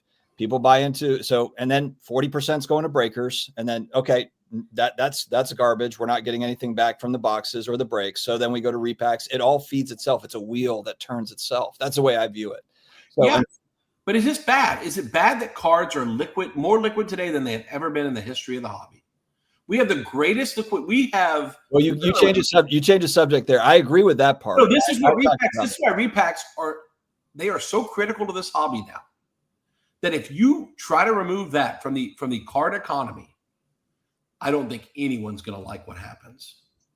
Because it's. I mean, I've been saying that for years. So, but what part of the hobby are they hazardous to, though? If I'm saying that collecting aren't going to be made anymore if there's not secondary market value to the cards where people will keep buying the boxes. There's not 70%. Mike Petty, I'll pay 90% for any graded card, $50 to $5,000 that is not just like a total nobody player who's like quirky. If it's any kind of main player, I'll pay 90%. You realize that's more than you get for diamonds. I've been in the diamond district. Diamond liquidity is not that strong. And diamonds are real hard assets. They're not 90% liquid. That's crazy, 90%. Yeah, we make diamonds now. I don't need an old one anymore. And I'll take 300,000, 400,000 a week at 90%. It was 70% back in the day. That's what it was like 3 years ago. And before that, it was 40%. Dealers would rip people off the other way. They'd rip them off by buying their cards for 10, 20, 30% and charge 100. Well, card shops were notorious for that. Of course. There's all kinds of different levels to this hobby. And if repacks were to go away tomorrow, like you said, the hobby would be in shambles. I disagree. I think that the collecting side of the hobby would not be. I think that the people who use the hobby as their livelihood to pay their bills, they would be the ones that would then be a little nervous because, the income isn't coming in and buying and selling cards isn't working right now. But even if repacks went away, Steve, even collectors would be affected because their collection is going to be worth a lot less. Whether they can say they care about that or not, but your vintage Clementes and stuff, even though you don't think they're impacted by repacks, if repacks just disappeared tomorrow, that stuff would 100%. Are people repacking Clemente rookies? Oh, absolutely. Even if they're not, it doesn't matter. No, I buy at least 3 Clementes. But a collector might look at it from that aspect and say it makes it more affordable for me to buy. Right. So there's going to be different ends or different sides of that coin. Frankly, if it ended tomorrow, I would go out and buy a Clemente rookie. The other thing I want to make clear, because Brian used this word earlier, is I'm not here to vilify breaking. I'm not here to vilify repacks. I don't buy repacks. I'm not going to tell people to not buy repacks. People can spend their money. I work in a casino, right? That'd be totally hypocritical for me to say, don't go spend your money on what you want to do, right? You make your own decisions for yourself to do what you want to do with your money. However, I just want there to be full transparency on things. Not what are your chances of, because in a casino that is disclosed. You come to the casino knowing that more than likely you're going to lose. I will tell that to every player's face who sits down at a table. What's the best game in here for me to play to win? I'll look them dead in the eye and say none of them. None of them. But if you want to do it, it's your money. You do what you want to do. So what I'm saying is the transparency on repacks, like you said, with checklists and things like that. And that's something that you did, but that's not something that we see as a whole. Or just some of the verbiage around like, hey, let's make you guys some money tonight. Like, look, 80% of the people aren't making any damn money. Like, I don't know. Does a blackjack dealer say, hey, let's make you guys some money tonight? I don't know. I've never heard one. I don't think they say that. They just, they just talk to you, whatever, you take your money. But I will say more people are losing money on repack breaks, dealers, than you think are. Everyone thinks they're getting rich. They do sometimes. Because I actually, again, for 6 months, I kept track of every card, every comp. I looked at the total dollars they got. I subtracted the whatnot fee. And in cases of people like Backyard, I knew they got a better deal. So I figured they're a better deal than I heard about. So I actually calculated their returns. And the returns 1 year ago were way better than today. Way better. The repack. So Brian, is it more beneficial to an individual to do singles on whatnot than it is repacks? I do a lot of singles. Now the problem is, I know that's why you can attest. The problem is you lose money if you do high end singles because I go in all those streams and pay 90% for everything. Yeah. So like, what's more of a moneymaker? What's more of a moneymaker, singles or repacks? I think if someone went on there and streamed 50 hours a week with cards that are $1 to $12, you could make a freaking good living. I stream once a week for singles for 5 hours, and I make about $4,000 in 5 hours. And not one card is over $100. That's revenue, or that's your profit. That's profit. Damn. But I'm running 5-second sudden death. I run 135 cards an hour, 150 cards an hour. And every card is between $2 and $50 usually. Occasionally it'll be $100, but like I don't run $500 cards on there. Like debut, they ran a 52 Mantle 2 sold for $42.9 on there tonight. You know, that's not the way to make money on the site. They make money because they're the best at what they do, getting people hyped up. But like this is different. So again, I think the problem, Steve, I want to go back to this 1 second, then we'll go back to this. Yeah. What do you collect? What do I collect? Yeah. I collect pop culture. Okay. So let me ask you a question. Mm-hmm. Pop culture is beginning to be repacked now. I just got an order from someone for pop culture type cards. I've been buying Pop Century stuff off the market that's priced wrong because there's cards that are way too cheap. Like Little Baby should not be $30. That's the stupidest thing ever. I paid him $100. That guy's going to end up dead or in jail at some point. There's no way he should be $30. Just like Little Dirk ended up going to prison. His card went from $20 to $100. DMX died. His card went from $10 to $1,000. These assets are mispriced. And so people now see that. I didn't know who you were talking about until you said DMX. Keep going. So here's the problem. So when I make a repack, let's say we make a repack of entertainment, and you know what? The prices start going up, and there's more great cards. The reason there's so many cards available now that you love these great people signing. Look at who Leafs had signed recently. It's amazing. They got Margot Robbie to sign. They got I got The Rock to sign before Topps did. Like those are insane things. But it's only because of the economy we built here. And again, the repack is so critical because, yes, the manufacturers cannot make these high-quality products they're making, these ultra high-end products and these cool technologies without the economics of the industry being at this scale. We just can't. So if this scale takes a step back substantially, the quality of products and the content will take a step back substantially. And I think not just do we like liquidity, but you drive a car off a lot, you lose 20% of your money. The minute, if you take it back 30 seconds, the minute the limit law is over, you take it right back, you lose 20%. Here, if you walk off for 4 days, if the market hasn't changed, you may lose 10. You lose less than you will buying a car. The liquidity of cards is so much more healthy, but it also fuels everybody in the food chain. You mentioned the Clemente rookies. How much of what you're buying and just people that you know that buy? Because honestly, I thought vintage was kind of off the table, you know, to some degree. How much is, and the reason why I asked that is because that's going to artificially inflate prices. And I mean, look, the heaviest collector bases are the vintage collectors. So I'm just curious how many, you know, like, what does that volume look like? Yeah, no, I mean, I think first off in the beginning, only Backyard was really doing vintage. Now I did a vintage repack in like 2015 called Legends of the Diamond. It was only pre-1970 baseball, which was pretty insane. If you look back at what I put in there, there was a 52 Mantle autograph PSA 4 in ballpoint ink with a 10 auto that at the time was worth $25,000. That was the big chase in my box. It sold for $1.5 million or $2 million recently. And that was in my repack box in 2015 as a $25,000 hit. So again, the value of what's in these boxes, it doesn't change the fact that there's still tremendous long-term potential or liquidity to what you pull out. But vintage, it used to be just Backyard doing it. And I went to the other breakers and said, what is wrong with you? Do you not realize that collectors would love to get something that they could not pull in a pack in their lifetime? The same way that's what I tried to do in the beginning. And I persuaded. That's why you see people like Swish and like Bleacher now they had a 51 Bowman Mantle on their break today. 10 minutes before I came on here. A PSA 3 was in their break. Before the long statement that you made about product and manufacturers and things like that, you started that with, Steve, I have a question for you. And then it kind of went off the rails. And I was trying to find an example. I was hoping you'd say something about sports cards. Because if you said sports cards, you were fried. Because you're not ever going to get any of these cool cards you like ever again if this thing falls apart. If the repackers were to go away, it's a chain reaction that we've gone somewhere since COVID that we can't go back. If we go back, we may never get back. The collectors cannot. I'll say this now. This is terrible to say. This is why Michael Rubin has to grow the customer base 10x. Not the dollars, but the customer base. The collectors cannot sustain this industry as they stand today. But they're going to outprice everybody.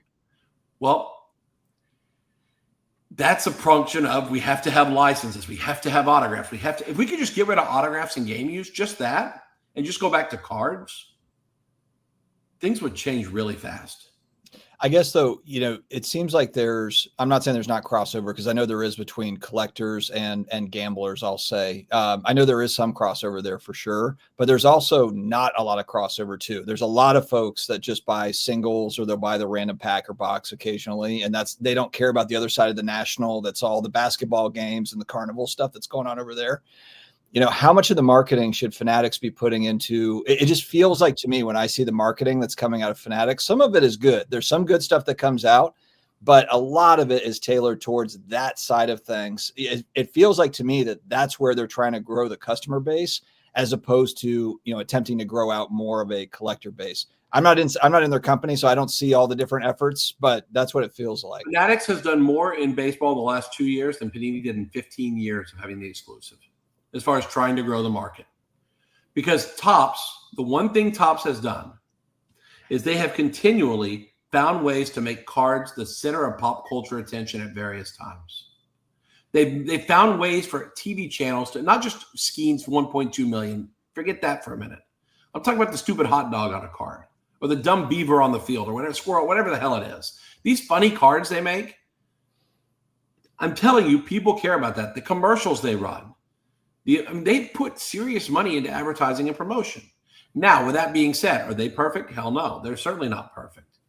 But they have done a good job of marketing. I think their vision of 10xing the market in dollars is not realistic. This market will never be 10 times what it is now in terms of dollars. Maybe it will be when dollars are worth 10 times more, 5 times more, but not anytime soon. But we can grow the number of collectors. And the vision is, and we're getting off topic, but if we can get every person in this country to just buy a card one time, don't give it to them at a stadium. That's bullshit. Yeah, no, I heard you say that. I went back and watched your video recently too with Jeff, because I have a question for you later once we get through this. But the thing is if somebody's going to walk into a place and like, hey, how much is a pack of cards? And the guy go $45, they're going to look at you like you're nuts, because they're going to spend $45 on a meal, let alone a pack of cards that they're going to end up getting probably nothing out of. So to get that first person to buy anything, to make them feel like they got something special to continually keep buying, to fuel that want, I just don't see it right now. I mean, unless it's Pokemon, that's why it's so popular. It's affordable to technically get into. Neo, go ahead. I want to hear from Neo. He's a smart dude. Go ahead, fire something up. I'm still on the stream. Read us some California. Read us some California legislature. You have to kind of force your way in. I've learned that you got to force your way in. Neo. You That's right. I talked to Brian's not the problem. Well, just I haven't talked that much. Just start yelling. I haven't talked that much. Just start firing shit out there, Neo. You talked about it a couple times. Has the hobby become drastically over reliant on repacks? The ecosystem of the hobby. Are we out of whack? Are we out of whack right now? We've gotten a little punch drunk on the positives that have come from repacks. Because what's happened is it has created a value increase and a liquidity where I believe cards would have gone down more substantially after COVID. That fall would have been devastating without repacks. Cards that were 100,000 that fell to 50 or 30, they could be 5. Because the collectors, the true collectors, they don't have the money to catch all those knives. They just don't. Recycling inventory saved a lot of people from a total collapse. I think it saved the industry, as funny as this sounds. It was a big piece of it anyway. But it caught a bunch of falling knives. It recycled, exposed things to people that they wouldn't have bought as singles, but they're re-exposed to the item through a repack. And some people even fall in love with items they pull in a repack. They did not realize they like Upper Deck Jambalayas because they never owned one. But when they pulled one in a repack, sometimes they go, holy shit, that is cool. And I think there's something that comes from that. So yes, I think we have become reliant on it somewhat. We love all making lots of money.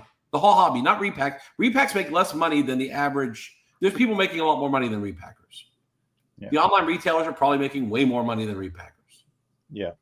The people playing the I mean, like today, what Heritage, if you could get it, was $100 a box for hobby. But if I want to go 2 blocks down the street to my card shop, it's $195. Well, I already know it's $100 box, and he's already doubling the price on it. And the funny part is the content hasn't changed. The market has changed. The market's pushed that price up. You think you have a chance of coming out opening that box?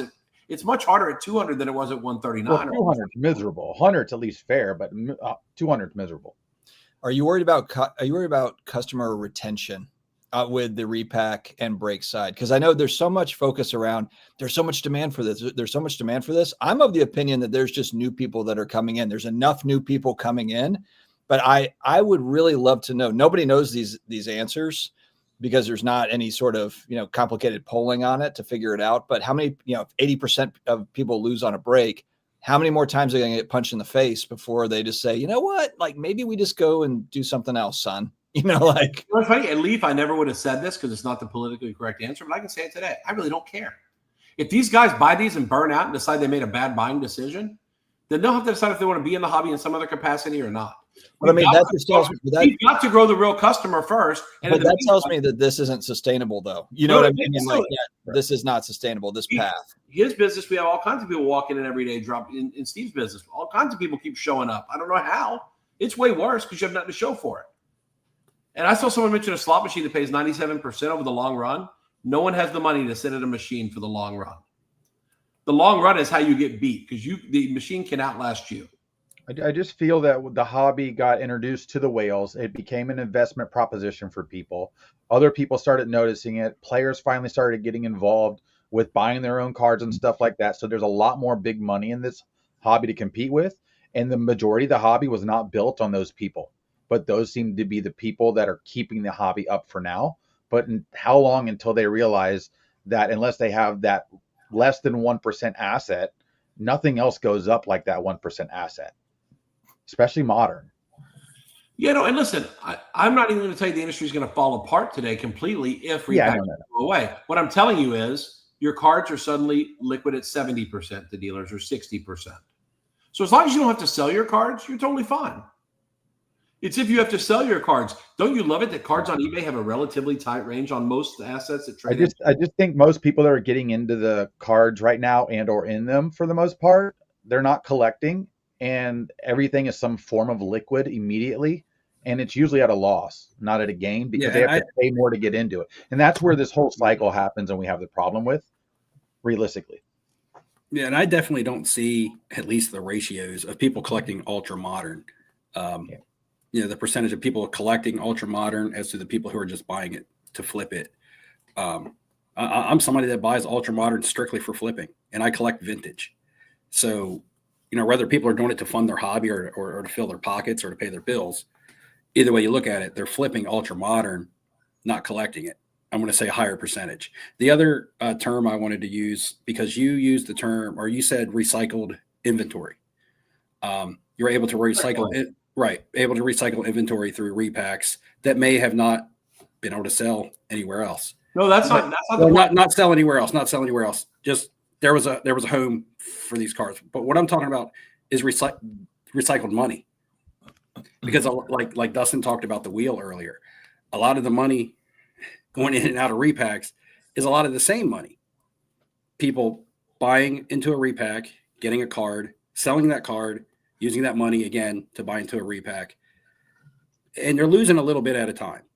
Say, for instance, they buy into a repack for $500 and they get a $300 card. They sell the $300 card. They're down $200, but they got $300 more to go towards another repack.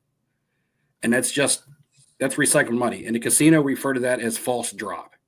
False drop. Somebody sits down at a table to buy $100 worth of chips. They take $80 worth of chips to the cage, and they come back with $80 cash.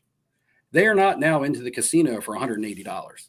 They're still only into the casino. They're still only into the casino. I think the difference is, don't you realize when someone goes to a store and buys a box of Heritage and they open it, if it weren't for repackers and people willing to buy cards at a premium valuation, those customers would run out of money even faster.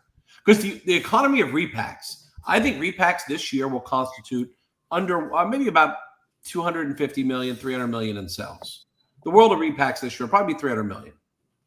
But what are the odds of someone going to a store and buying a box of Heritage and pulling a card that a repack actually wants to buy? That's your first problem. Yep. Well, no, not really, because companies like Bleacher buy as low as $10. They'll buy cards as low as $10. But again, no one knows that. You got to get a $10 card out of that box. Well, if you're not getting a $10 card out of it, then you truly must be a collector to buy it. And then what has to happen? The manufacturer has to make products that they build to the customer. That's what I mean. We're getting choked out by that, because at this point, I mean, think about a box of Prism is what, $1,100, and sometimes you don't even get $50 worth of product out of it for resale. Oh, sure. I've done that happen plenty of times. That's what I mean. We're being choked out in different places to where we're all having to buy in bulk in order to get something decent. And there's the lucky people that obviously won $3 pack in their car and they hit $1,000 card, whatever. But that doesn't happen. We always see the good stuff. We don't get to see all the bad stuff. And there's way more bad than there was good. Someone made a comment in chat that I'll summarize it. It was Dubs. Basically, here's the thing. The gap between the value someone gets in a repack and what they pay is called entertainment. If they don't get that value in entertainment, they'll go away. But if they have fun, they're paying for entertainment. If I go to a movie, I literally leave with indigestion from the popcorn and maybe some memories. Maybe and what I was just talking about in repacks have that benefit. At the end of the day, I know I'm getting something more, even though I might be paying more, or even the same price than what I would be taking the chance of going and getting just retail or even a hobby box or going into a break under a team that I paid in. I kind of know more what I'm getting into, so I do think there's that benefit of those people that want a less offensive proposition.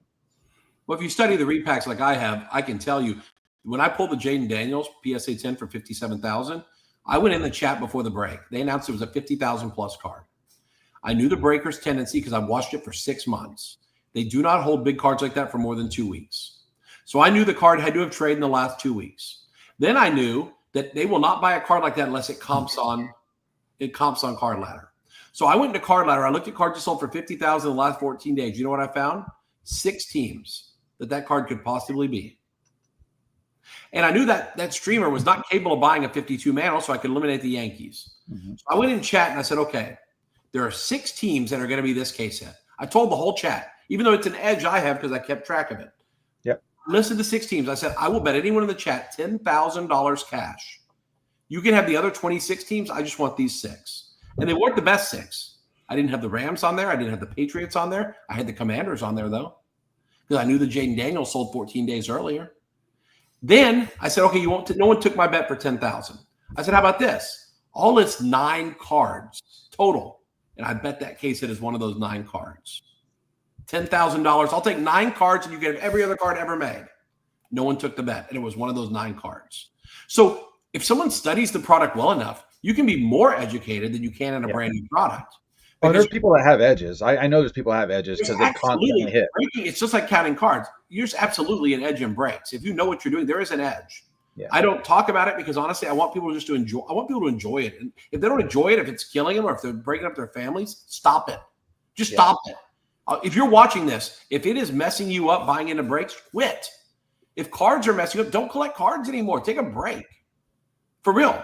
It should not ruin the rest of your life to buy cards. Cards are supposed to be fun. And I believe you can make money. I made a lot of money over my lifetime in cards. Even when I was a kid, I paid for college with it. And for good things, not just for greed. It was for college. You can you can do good and make good too at the same time. We are going to wrap up Brian's segment. We've got an hour and 12 minutes. It's flown. Can I ask Brian one quick question? Wait, we're wrapping up already?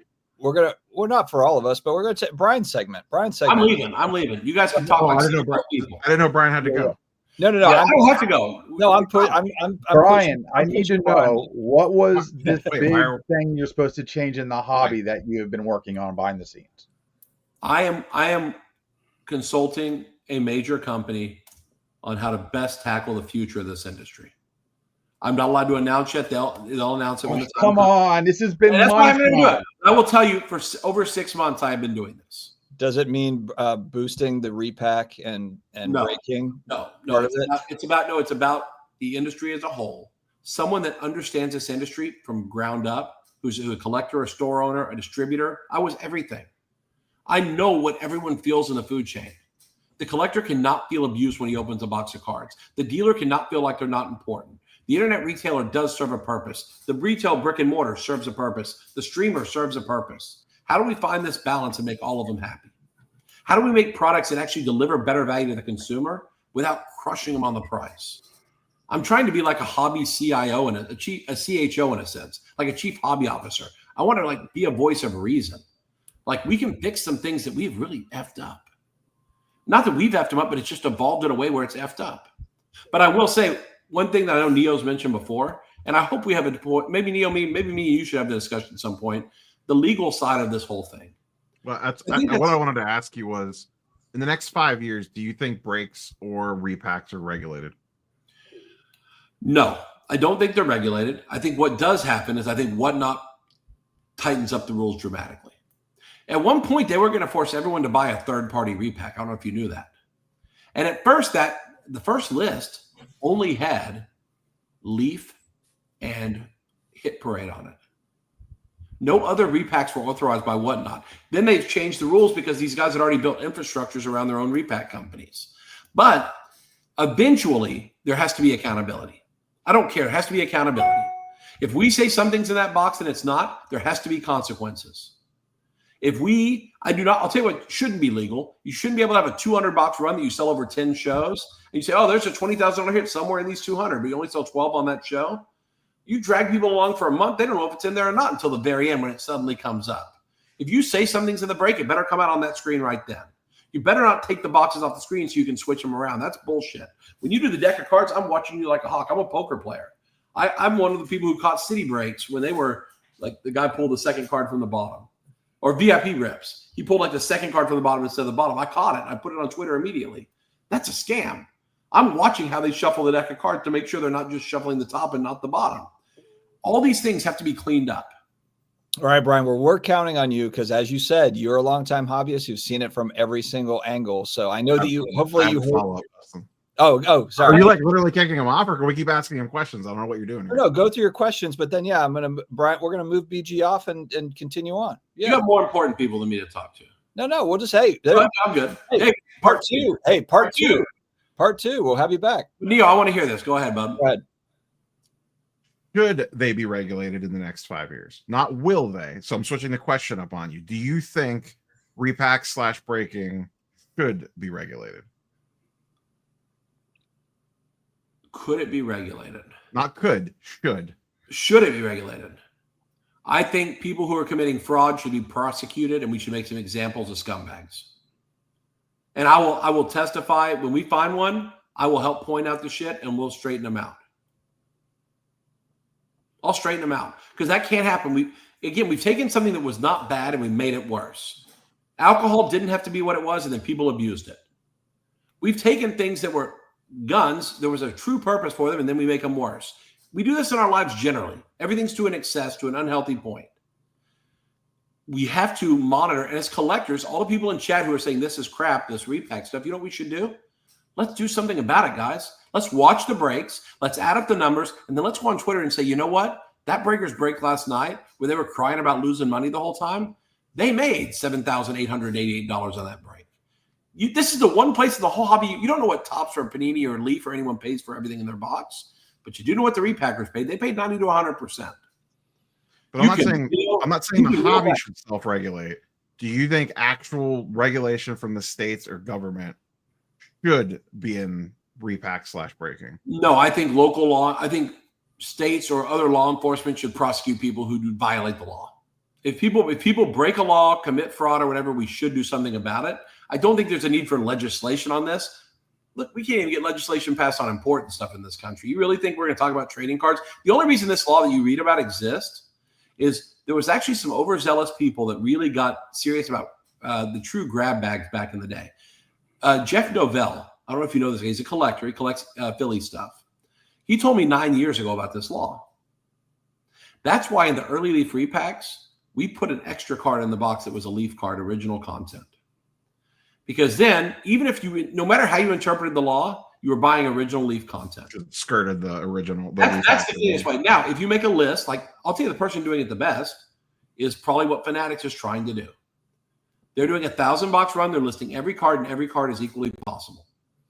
Whereas on Arena Club, the big hit is only 0.35% chance, while all the other ones are 3.1%. That is closer to what people are calling gambling. The Arena Club model is much more questionable. Do you think the money is going to get so big, though, now that someone's going to take notice? Like, I looked at Courtyard did $42 million in sales revenue in February alone. And they're not even like that big in the grand scheme of things. I think what you're going to find, find, those numbers start to get so large that I just feel like someone's going to look at that and be like, wait, what? You're going to have two kinds of break customers. The ones that want to watch the actual box open and the ones that want to watch something on the screen. If you want to watch some graphics on the screen, you'll buy Arena Club or Courtyard or Fanatics Instant Rips. I think Instant Rips will probably be the most fair of the three because they're going to follow every letter of the law and do it right because they have to and they will. But that's one model. The other one is the guy who wants to see the box open with his eyes, have that interaction with a person instead of just a screen in the dark in their office at home, in the private.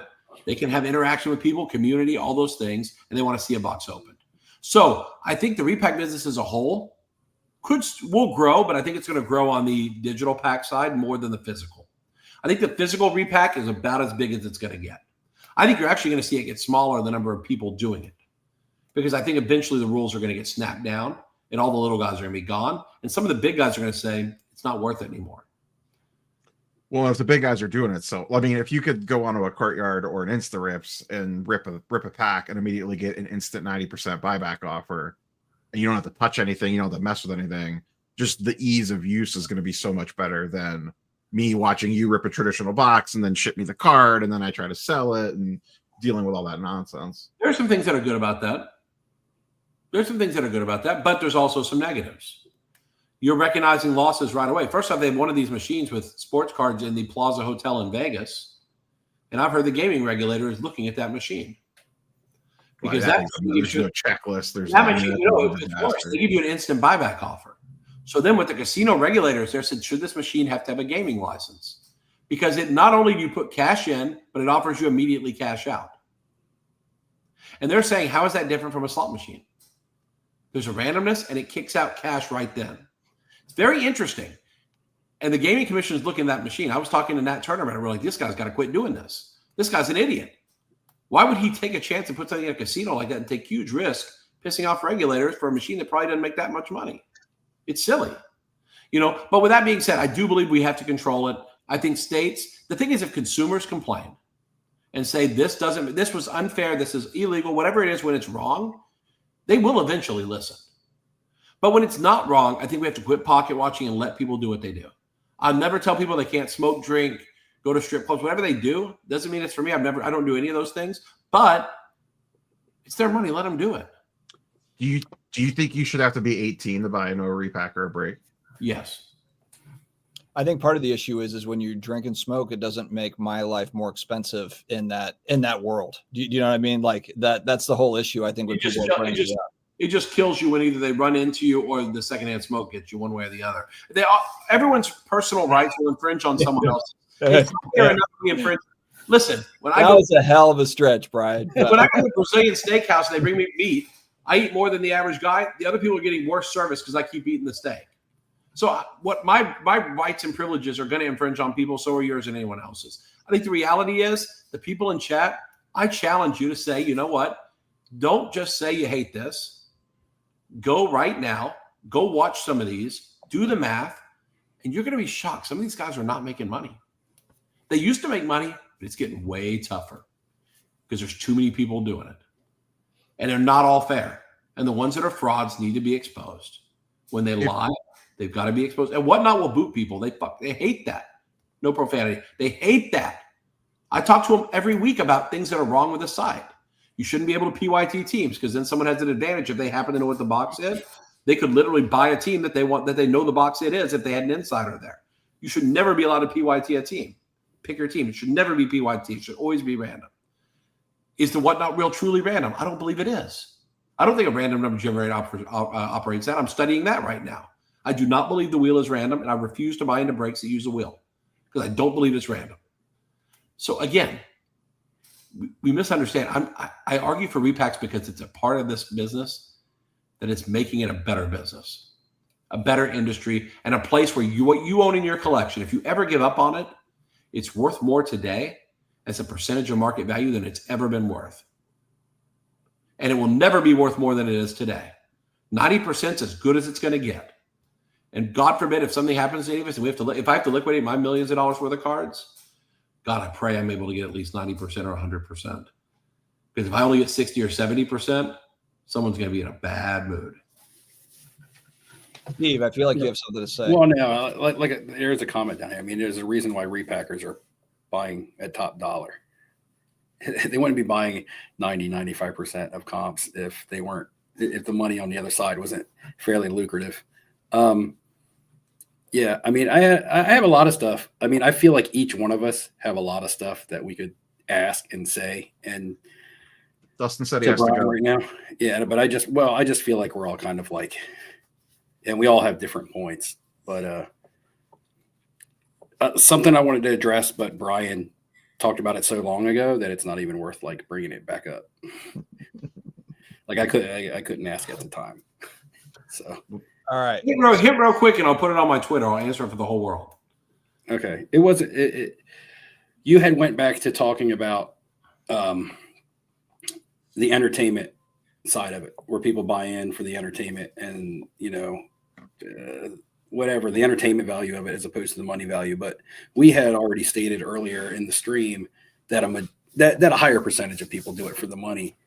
So I thought that when you then mentioned later in the stream that, the side of it of people that do it for entertainment, I just thought I was kind of like, well, where are we at here with this? Because earlier in the stream, it was more so for the money. And then,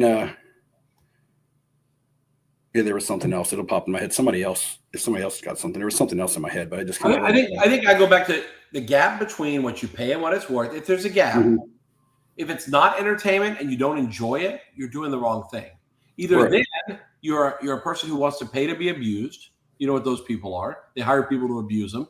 They are either sick or they have some issue.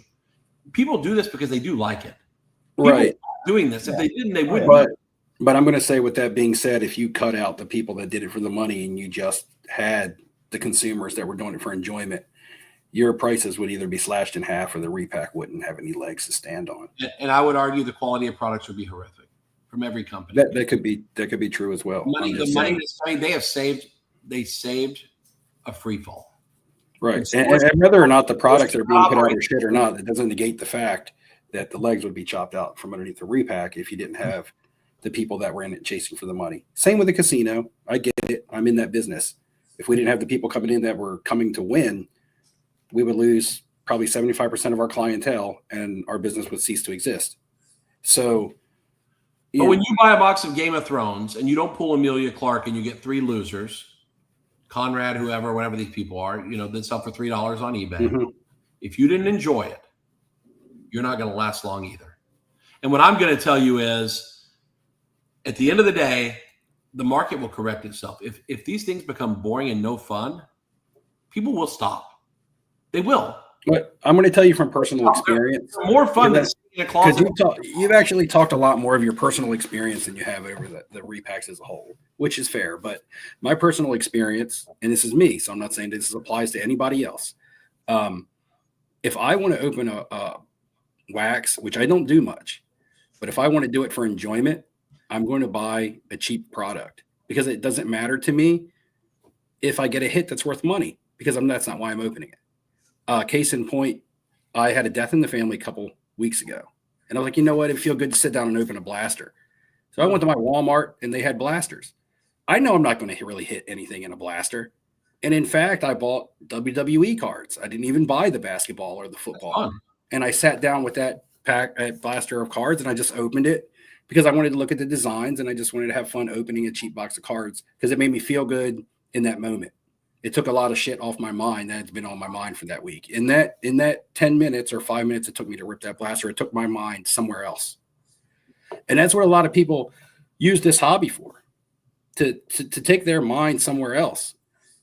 And unfortunately, a majority of what you see in the hobby right now, and I'm not saying a majority of what it is, but a majority of what you see at the forefront is scams and scandals. And this person did this person did that, rip off this, rip off that, big money here, making money here. And, the backbone of the hobby is lost there. And that could be just a changing of the times, because again, most of the people that I think that are being 10X'd by fanatics are being 10X'd by the smoke and mirrors of, man, I can get rich. I can get a Paul Skeens that's going to make me retire. Right? If that person wanted that Paul Skeens card, it would not be owned by Dick's Sporting Goods right now. And do you think that Dick's Sporting Goods bought that card because they are a collector? No, they bought that card because they think it's an investment asset. No, listen, first off, I'm very glad you got to enjoy WWE as a way to get away, because that's what cards were for all of us at one point. They were an escape or something fun. They were a dalliance, whatever. So first off, I think that's awesome. Second, those cards only exist because the rest of the hobby grew enough to be able to subsidize things like WWE. There would never have been wrestling cards otherwise, because in the 1980s they weren't sustainable, 1990s they weren't sustainable, and 1990s were a glut period, they weren't sustainable. So it's good that we have these things because we've grown the business generally. But I agree with you 1,000%. But hold on, in hindsight, it's also because those businesses have grown. Because in the 80s, WWE or WWF was not much. But you'd buy something else besides So, cards. Because hold cards, on. But Panini or Topps would not be making WWE cards if they could not make money off of it, if it was not a marketable product. So by WWE making themselves marketable, they made themselves desirable. So we need to thank Vince McMahon. but So they made it's a themselves rising desirable as baseball something ship. desirable to be made. But see, Right. no one wanted basketball cards until baseball cards were good. Then they wanted football. Then they wanted basketball. Then they wanted golf, tennis, wrestling. So my point is, when all the other ones fall, that's coming down hard too. And when companies have to make a choice, trust me. Yeah, but by that argument, you're saying people are only collecting certain things because they're being forced out of what they love. And that's not true, because I collect pop culture, and not because I was forced into it, not because it's affordable. I collect it because it's what I love, not because I'm outpriced. My favorite anywhere too. else. That's why I did Pop Century. To me, it was the most important thing we'd never done in the hobby. But Panini failed with Americana, and I wanted to make a celebrity-driven set. Right. It was just freaking cool. I get that and I understand that, and that's a cool set, and that's got cool stuff in it. I like that stuff, but that's getting off topic of what I'm getting at. WWE made themselves a valuable asset. That's why Panini and Topps want a WWE license, not all of a sudden because they're going to make cards of them and build the WWE brand. That's not how it works. They're not going to invest into a WWE license unless they feel like it's going to make them money on the other end. They're not just going to be like, hey, let's start making wrestling cards and maybe it'll catch on. No, WWE is huge right now. We're going to start getting into the wrestling card business because it's going to make us money on the other side. Sure. I agree with what you're saying there, to the extent that there is demand and those sort of things. But again, last thing I want to say, and then I will go because y'all can have good, intelligent discussion without me. I think at the end of the day, what Fanatics is doing, again, I think the skiing stuff and all that, that's all great. It's great for that customer base that cares about that, these high dollar cards. I think that is an important customer to cater to because they exist. But I'll tell you what they are doing. Did you go to Fanatics Fest in New York? It was the single greatest hobby fan event of all time. Not about buying cards, not the best card show ever. You could walk down the WWE aisle to walk out music and the whole place cheered for you. And you got to be a raving lunatic. You got to shoot hockey goals. It was fan fest for the card collector. And it was special. It was a special place to be. Right. And they lost millions and millions of dollars putting it on. But you know why they did it?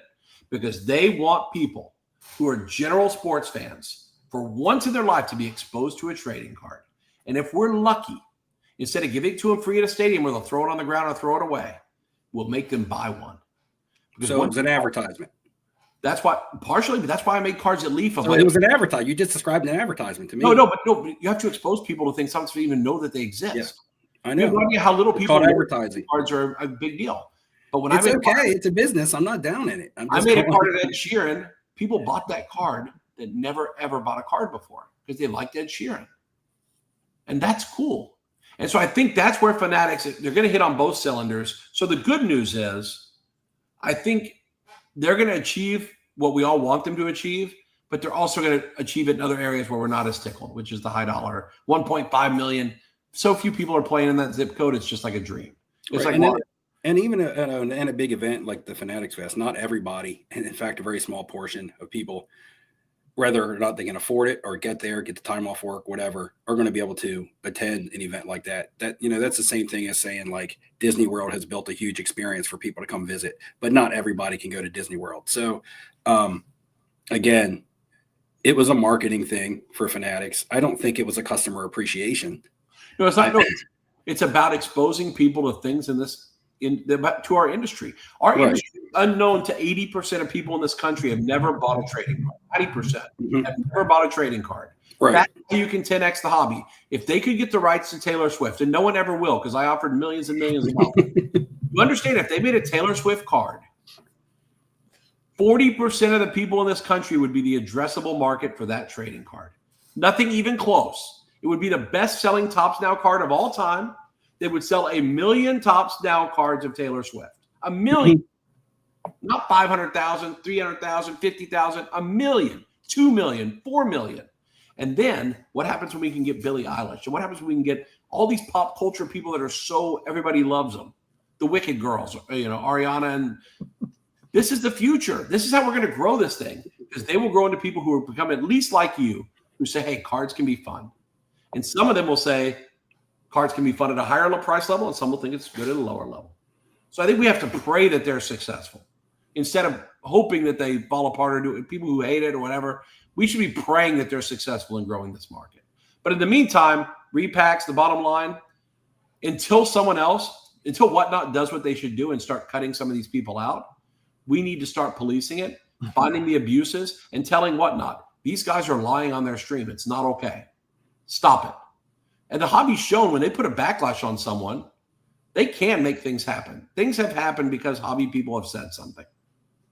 They have. May not be as severe as people want, but they have happened. Now it's time to all say, okay, we can be those policemen until the real police show up. All right, Brian, we'll flex your muscle and make that happen, man. We're all hoping for it. We're all rooting for you. I hope sometime I can come on and just be a card nerd instead of a defender of a category. Yeah. I think it's critical. Well, we started with the war. Yeah, this will be kind of like the story arc. To be honest, I'm a total. I used to go on Drew Hernan's show. Although I would never want it now, but I used to go on that show just to talk to Dr. Beckett and them because I just like cards. And it's so funny because no other CEO or owner of a card company really collected. It's kind of funny. I was like, there was a time where I was the only one that really was a collector. That's crazy. But I've loved this. It's been my whole life. I'm retired. I'm retired. I can't even stop. I got all the money. I can't stop. Neo, do you have anything else that you want to add, or Ham, Steve? If I ask what I'm going to ask, it's going to keep going. Yeah, we better not do that because right now Dustin's ready. It's going to revolve around. It's going to revolve around grading. What was your last PC pickup, Brian? I bought the Pat Mahomes Green Kaboom 101. It sold in Fanatics Collect for $60,000. All right, give us one more, a card that you're holding for 10 years. I'll say it. Throw out one. Throw out one that you're like, I love this card. Outside of my PC is the iconic rookies.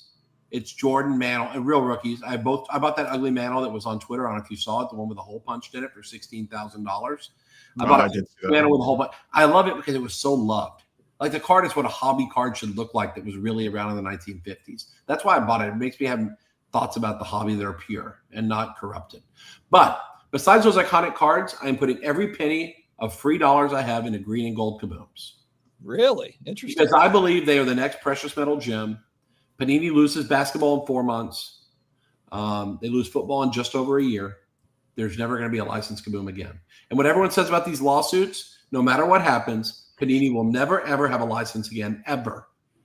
If somehow a court said monopolies aren't okay, they'll give the license to Leaf, Wildcard, or Upper Deck. They will never give, because you can't go after a league and fight with them and then expect them to be your buddy after the fact. They're dead. They've killed their golden goose. It's time to go back to Italy. They're going non-sports. They're going non-sports. They're done. They're going to make whatever they make. Maybe they'll make more Beach Boys cards. Those were very cute. But the reality is, it's just, we're in a new world now. And we're in a world where all those classic things that the things Panini did do right, were making cards that weren't autographed or game used good again. Like they made regular cards pretty good. Like a case hit means something now. Like they took paper and made it good.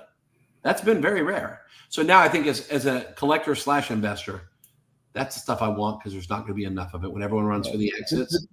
I mean, the biggest thing in the past that we've complained about, or what with the whole non-license, is the airbrushing. You know, we've always heard about the Pacific thing in the 90s, where they basically, that's a work uniform. I took a picture of them work uniform, like I should be able to show that. Will anybody ever challenge that again? Because Panini's only chance is that. Well, see, Upper Deck tried 2009 Upper Deck versus MLBPA or ML Properties. They put logos on the cards in 2009 without permission. Okay. And they had to recall it all. And what happened is football and basketball called and said, if you don't recall these cards, we're taking away your licenses because you're not going to challenge logos.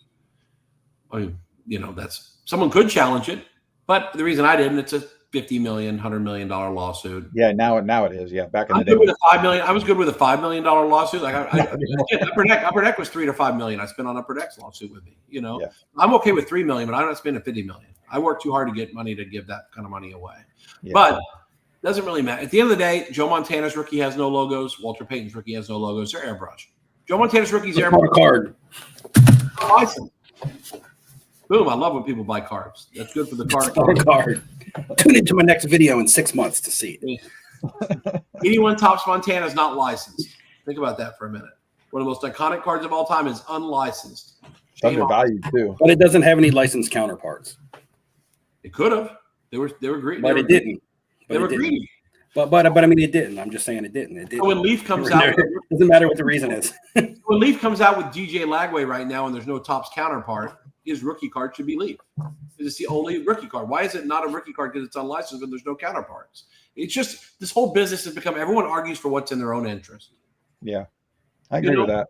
Repacks are a little bit my baby, so I want them to be successful. But if they really are the bad dynamite only and never the good dynamite like Alfred Nobel's, then we got to get rid of them. I don't care if I help come up with it. I don't think that at least from my standpoint, the thing wasn't coming to come on here and say that repacks are 100% bad, because like the question I posed multiple times, is there people that enjoy them? Yes. To remove an aspect of this hobby, whether I like it, enjoy it, agree with it, whatever, from someone that does enjoy, that is what they do enjoy in this hobby, that's what they take away from it.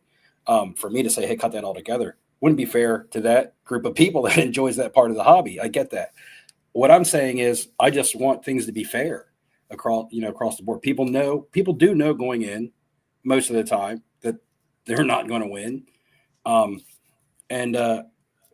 Like Neo said, there could be some sort of regulation. It would be super difficult to do, I believe, but it's just transparency, and not just in repacks, across the hobby. But I do think one area of the hobby that's really lacking in transparency is in repacks. And I'm not saying on your side, because you told us about the history. No, but you're right. You're right. There has to be an accountability, and Whatnot is in a position to do that. They are in the position to require their sellers to be that, and I would challenge them. I like Whatnot. I like a lot of things about it. I like the addressable market, the interaction, but I think at the same time, with great power comes great responsibility. They've got to take the reins and say, we can do something about this. And the repacks that are illegal or fraudulent or commit consumer fraud every freaking day, those need to be dealt with at the minimum of disappearing, if not with legal consequences. And if you're a collector and one of those repacks actually broke the law, you may have a claim there. And you know what? Your voice is not as quiet as you think. And support the ones that are good. You don't have to mind. It can be any of them you think are done well. It could be Fanatic, it could be Courtyard, it could be maybe the digital's the future because they're going to have higher levels of accountability. But whatever it is, I think I appreciate the fact that you're open-minded to people being able to buy what they like, whatever that is. And I hope that we can get rid of the bad actors everywhere, whether it's guys making fake refractors, which Neo did a thing about this week, whether it's guys overgrading their cards on eBay and telling you they're near mint to mint when they're really got creases in the back, or any other fraud meister in this industry, guys that sell loose packs that have all been weighed, whatever it is, X-rayed packs, whatever scam they come up with these days, we have to hope that there's less of that shit.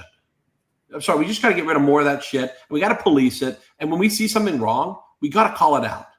And if you tweet me, if you copy me in the tweet and you call out something wrong, I will spread the word.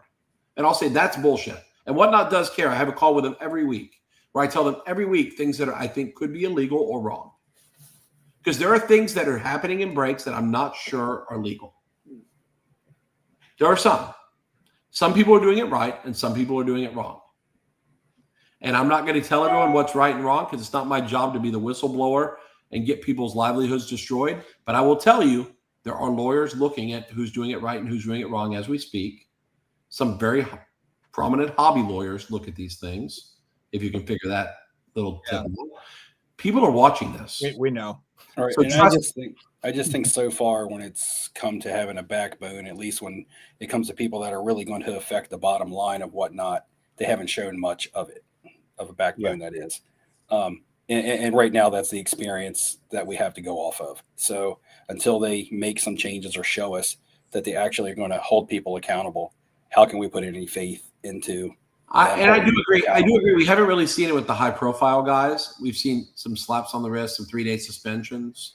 I mean, I got suspended for 3 days. I mean, this kind of reminds me of, it's a burgeoning industry that's becoming bigger and bigger. And what always happens, it happens every single time, It's happened a ton in financial services too, where there's always a few bad apples that really screw it up for everybody else that's trying to do it, is trying to do it the right way. And that's what it feels like right now, is that we've had a few years of really easy, kind of stupid, scammy money, in some of this stuff. And I would be shocked if in 5 to 10 years, assuming it is Fanatics that's still kind of owning the space, and I would assume they would want to clean it up. I don't see it. It just can't operate. It won't work long term. It's not sustainable. I am 100% confident the Fanatics wants to see this cleaned up, and I'll go as far as say Panini, even losing the licenses, I think they want to see it cleaned up because it's not sustainable when the business has such a high level of fraud, and there's a lot of fraud that goes on out there. The fact is, John Dillinger said, "You know why I rob banks? Because that's where the money is," and that's what the fraudsters say. If you ask them, "Where do you commit fraud?" Cards are a great place because that's where the money is. So that's all I'm going to say. We have to stop the stuff. I hope that just arguing about it a little bit, I hope people just say, hey, you know what? This Brian guy is half full of shit and half the things he says are practical and meaningful and they're right. But the other half of me thinks Steve is completely right that we don't really need it. But guess what? We can both exist in an ecosystem, in an economy of cards. We can both exist. Collect stuff that's not 50 to 5,000. You won't have to pay 90%. You only got to pay 90% on things 50 to 5,000. You definitely have the ghost of Don West fire in you, Brian. I mean, you got the passion, no doubt. But that was the first offer. I turned that offer down. When I sold Leaf, someone offered me a selling opportunity to be a new Don West, and I said no. They thought it would be quite fun if we actually did a major home shopping type show, but with high quality items, and I was like, absolutely not. We got some Neo chants in the chat. Neo. Yeah, not if you're alive. Neo. Not if you're still alive. All right. Hey, boys, anything else? Neo, anything else before we let Brian? It's getting late. Well, I guess it's only 9:50 for you. Yeah, I'm a spring chicken. I'm only 50 let's minutes. hold for a part two. We got to keep the people wanting for more. That's right. And it doesn't even be about repacks. It can be about anything hobby. Because again, I've seen all the things in the hobby that frustrate all of us. Redemption cards, they suck. All the different things that happen. When you got Panini points, you had to pay to get your redemption sent to you. Are you kidding me? Like, there's things in this hobby that make no sense. And someone's just got to say, what the F is wrong with these people? Do they not know anything? Go to McDonald's and order a Happy Meal and say, I'll take my Happy Meal. They say, we'll call you in 4 to 6 weeks with your fries. You're out of your mind. I'd kill them. So anyway, there's going to be lots of fun to talk about. But it doesn't have to be this topic. It can be something we all agree on. Because cards are awesome. We'll have you back for sure, BG, if you want to come on. It was a lot of fun. Thank you for debating with us, battling with us a little bit. It's always good hanging out. I love you guys love cards. Hey, hopefully we'll see you at the National coming up. You will, man. Maybe then you'll know what I'm doing. Talk to you guys later. That's what you told me last National. Yeah, I know. I was hoping we'd know by now, but I just got to work in the background, All right. Thanks, BG. Be good, boys. Take it easy, Brian. Hope. All right. Wow, man. BG is a man on fire always. Never a dull moment with that guy. Never a dull moment. I feel like I need to gather myself. The guy's we talked about repacks all the time. Yeah, I need to get on and buy some repacks after talking with BG. My God. Pull up Courtyard IO, buy a pack right now. Start our own. Open it up, baby. We can start our own. We've talked about it. So. The off-centered. We're gonna use Steve's cards in the repack. Shit. I just dropped 25 cards. I just dropped another 25 off for grading, so I have 55 cards out right now. So we have a good repack coming. No, I got some more stuff in the mail, Ham, that you would like. These other guys, they don't understand, but Brendan Ryan has a really good comment. Just like Brendan Ryan has many good comments. Let me find which one. This one? Yeah, that one made me chuckle. Need rebuilding now. PSA has to redefine what that means. Funny, Brendan. We're Wednesday night 60-40 instead of off-centered. Dustin, I tried to use your promo code today at GameStop, and they said you can't. Why? Oh, because you're already a customer? Because GameStop's already not a first-time customer. Yeah. I'm not a first-time submitter. I saw that. But I tried to go under my alias so I could get the $25 discount. I'm working with PSA on another thing. So hang with me. I'm working on another promo. I'm always working on another promo. I thought we were supposed to agree with SGC. Dustin. What happened? I haven't seen Pete since the sale. I haven't seen They him. got, He they was got on Pete Instagram banged yesterday. up. He popped up on IG yesterday because I No, guess I'm talking PT about it. double OT. I'd have 0 Desmond Ritters coming back. I only have Desmond Ritters already.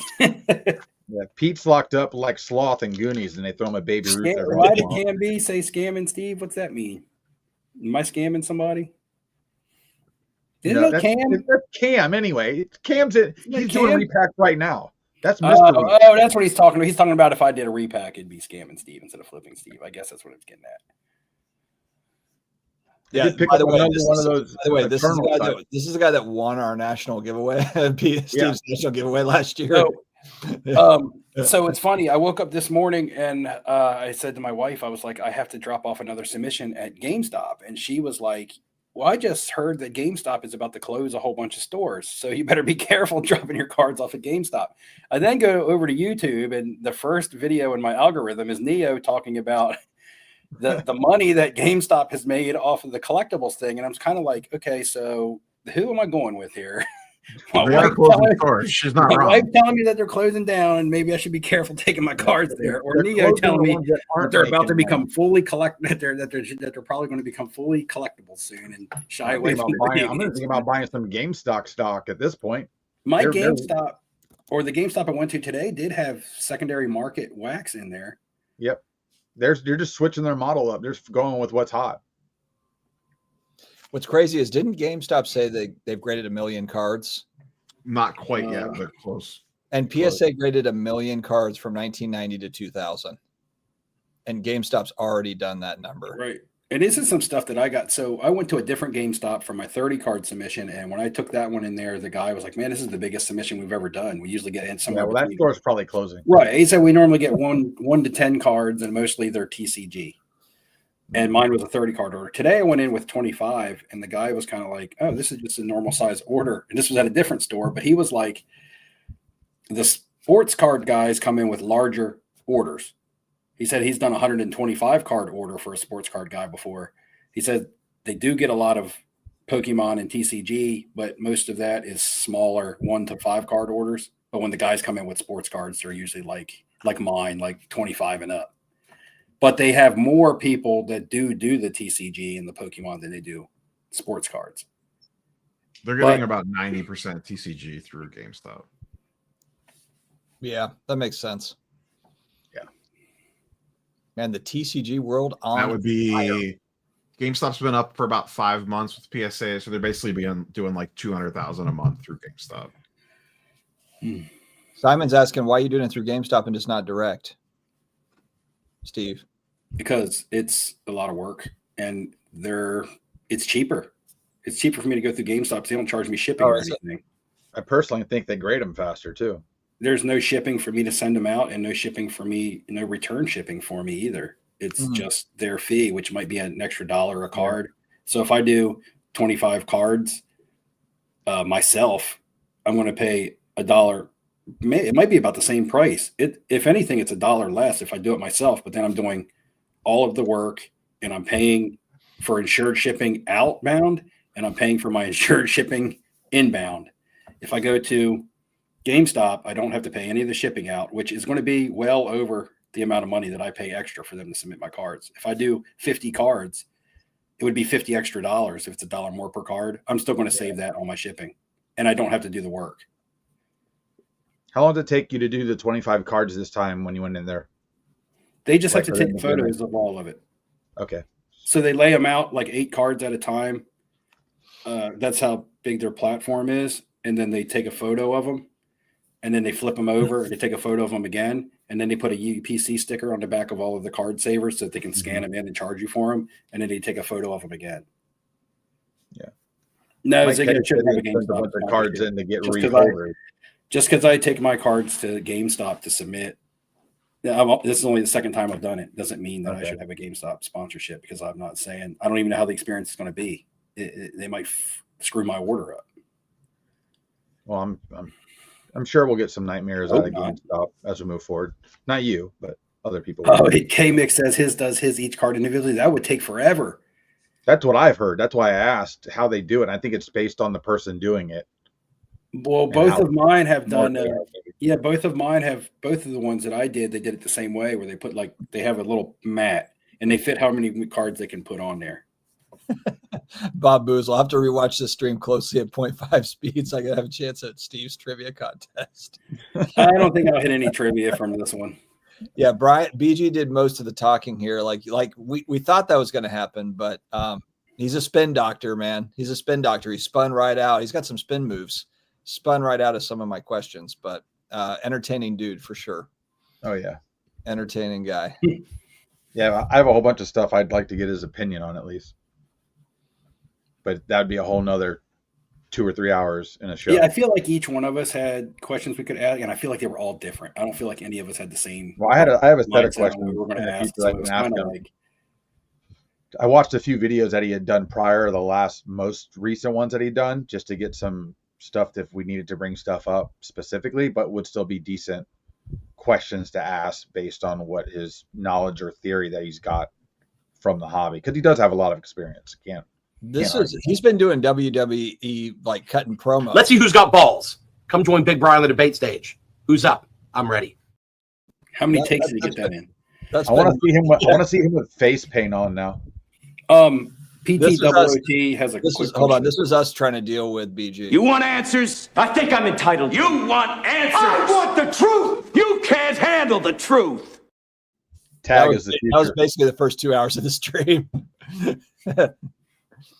All right. Well, so like one of the questions I wanted to ask him was, can anybody actually save Beckett? And if so, that would be that's a 60-minute answer. PTWT. I can answer that right now. No, Rob, we know your answer. So I just had Ryan from GemRate run me custom data on the top 5 sets that each card company is graded in 2025, and Beckett's is a factory of sadness. I think Ziggy's funny. I think Ziggy thinks he's like this real hard ass that people are scared of. Like I get along with Ziggy, but he's like, you guys were soft like ice cream. I mean, what did you want us to do to the guy? Like start cussing and cursing and getting personal with him? I feel like there's a whole lot of questions didn't he just delete all the videos on his channel? You can't force somebody to tell you something that they don't want to tell you. Ziggy had to delete all his videos. I mean, if you can, tell me how. Not with a repack, and he can't have shoot him up with truth serum. Better delete everything in his face. Ziggy's looks like a hypocrite every time he opens his mouth. So it's good to just delete everything going back in time. No cloning Dr. Beckett, Brendan. He's past. He's about to launch a repack. You can't have that evidence out there of 65,000 videos of him hating repack. Anyway, the upcharges, they make you sign a thing on the submission form. It's an electronic submission form, PTWT, that says, I am aware of charges that go with up charges. I may be charged more. They'll probably use the debit card that I had on file. Yeah, correct. That I paid for with today. I'm going to guess. But they do put in there a thing acknowledging upcharges and that you can be upcharged if your cards hit a certain value. The only downfall, and for me, it's not a downfall, it might be a downfall for some, is that when you do submit your cards at GameStop, you do pay up front. It's not like you pay when you get your cards back, like PSA used to do. Or I don't even know if PSA still does that, but I know if you go through a submitter, like for an example. Well, it used to be if you submit yourself, you pay when your cards are about to be shipped back to you, or they hold. Like when I used to go through Bryant, I don't send stuff to PSA, but the stuff I did send, I didn't pay him for anything until I got my cards back. He just would call and let me know, hey, you got upcharged on a couple cards. It's going to be this. So when you come in, just know that there'll be an upcharge added to that. And I'm like, okay. If not, he just doesn't give me my card. So it's just. I love like Ziggy. So debate me. I had literally had you on my channel for like 90 minutes. I've had you on my channel before. I'm not afraid. This is new Ziggy. This is King of Cards Ziggy. This is new badass Ziggy. He's proud. Come see me at the National. Debate me at the. I'll be there. Come and hang out. I'm not afraid to debate. 3 years ago. I mean, what are you going to debate about? A debate is when you guys have disagreements on things, and a conversation is just when you I don't think that they agree on literally anything. So yeah, but is there one specific thing? The sky is blue. You could say the sky is blue, and they can debate both sides of it. Just about to say that. I'll be like, white. No, what a blue sky today, and he'd be like just losing his flopping on the ground, crying about how it's black. It's a black cloud. It's not blue. black. It's a black cloud. Yeah, dude, I blocked you because you put you found the time to put 974 comments on this one live stream. I'm exhausted. I don't have time. I just don't have time. I'm surprised you didn't want the engagement and just kept them around for that. Garrett says play touch butt. No, going up. not touch butt. I got 3 cards today in the mail, and this was an Instagram deal, and the person shipped them all in the same. Now it was 3 cards. They had them in a one touch, like a thick one touch that could fit 3 cards, but no soft sleeves, and all 3 of them on top of each other in one touch. And these weren't like cheap. Like these 3 cards were $250 for the 3. For the 3, one of them carried a majority of the value, but still, I was like, it's the one in the middle. It's the Bret Hart. This is the Bret Hart out of 5. Oh, you've been going hard on the wrestling stuff. Bianca Belair out of 25, and a Alexa Bliss red refractor out of 5. This was the one that was the one. The stake of the deal. It should have been in the one touch by itself. Yeah, right. A black refractor tonight just went raw for $316, and their black refractor is numbered out of 10. This is the red out of 5, and I got all 3 cards for $250. So I'm kind of feeling good about that now. This is Elvis and Michael Jackson. Oh, you said Michael Jackson. Where's John? If it was Smokey Michael and Diana, it would be a collectible. They don't have the other two. I can only do so much. So I got the 2 kings. John Reckoning's ears just perked up. You said Michael Jackson. I mean, you rub the genie and it might come out. So you rub the lamp. Sorry to say that. And I picked up this Randy Orton purple. I did watch one of his episodes yesterday or the day before. I mean, he was cussing the whole time, but the standard stuff you expect. That's all right. We're not kids. He started off calm. Ooh, John? Yeah, John. Yeah, John. He started off mellow, and then he hit the pedal. He went from 10 miles an hour to short. He tags me in shorts like every week. Was it short? Yeah. Yeah. I got to catch up on that. Yeah, there's a couple.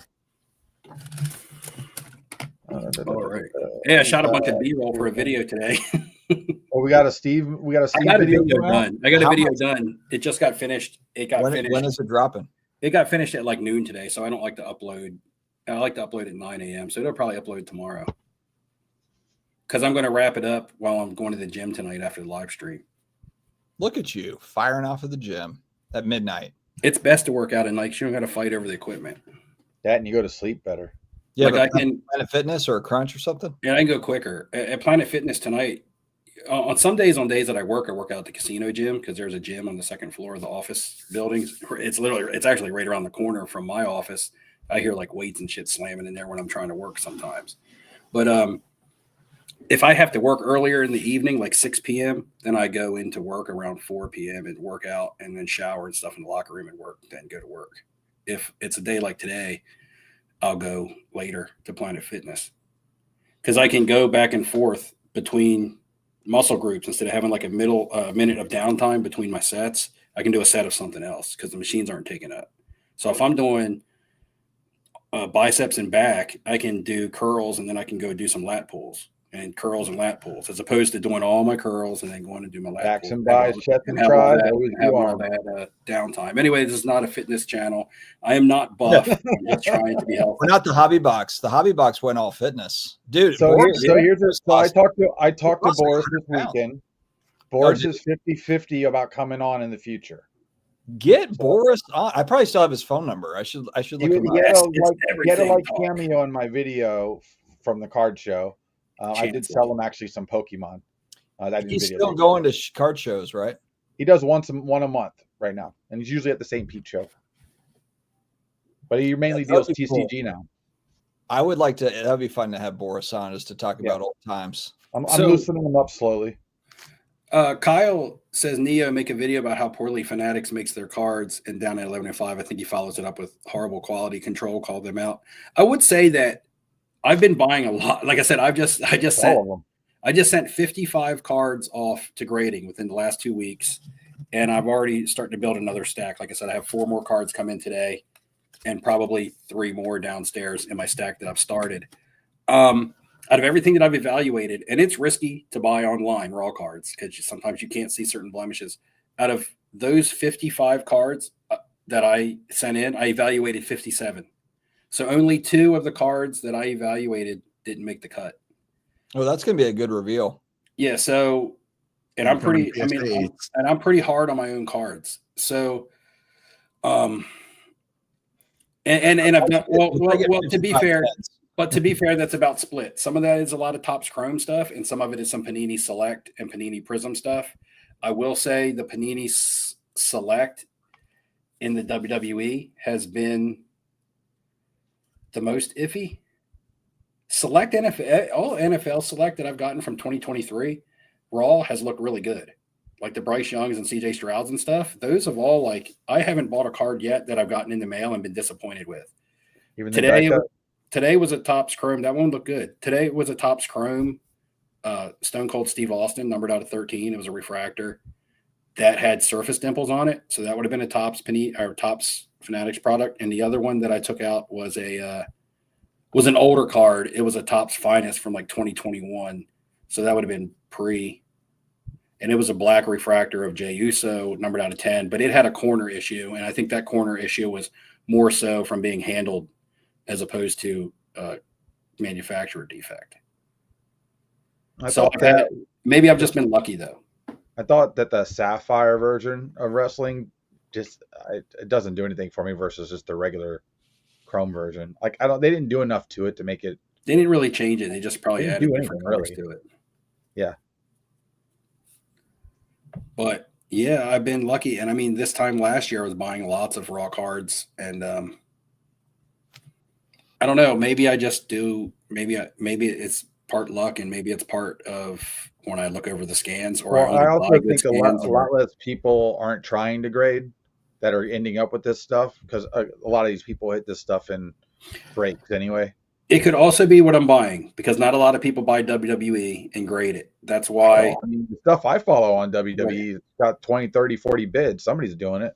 No, that's what I'm saying. Not a lot of people. When I'm talking about in comparisons to football, and when I'm talking about in comparison for football and baseball, I haven't really done anything basketball, mainly football. That's all I can really compare it at the moment. But when I compare it to football,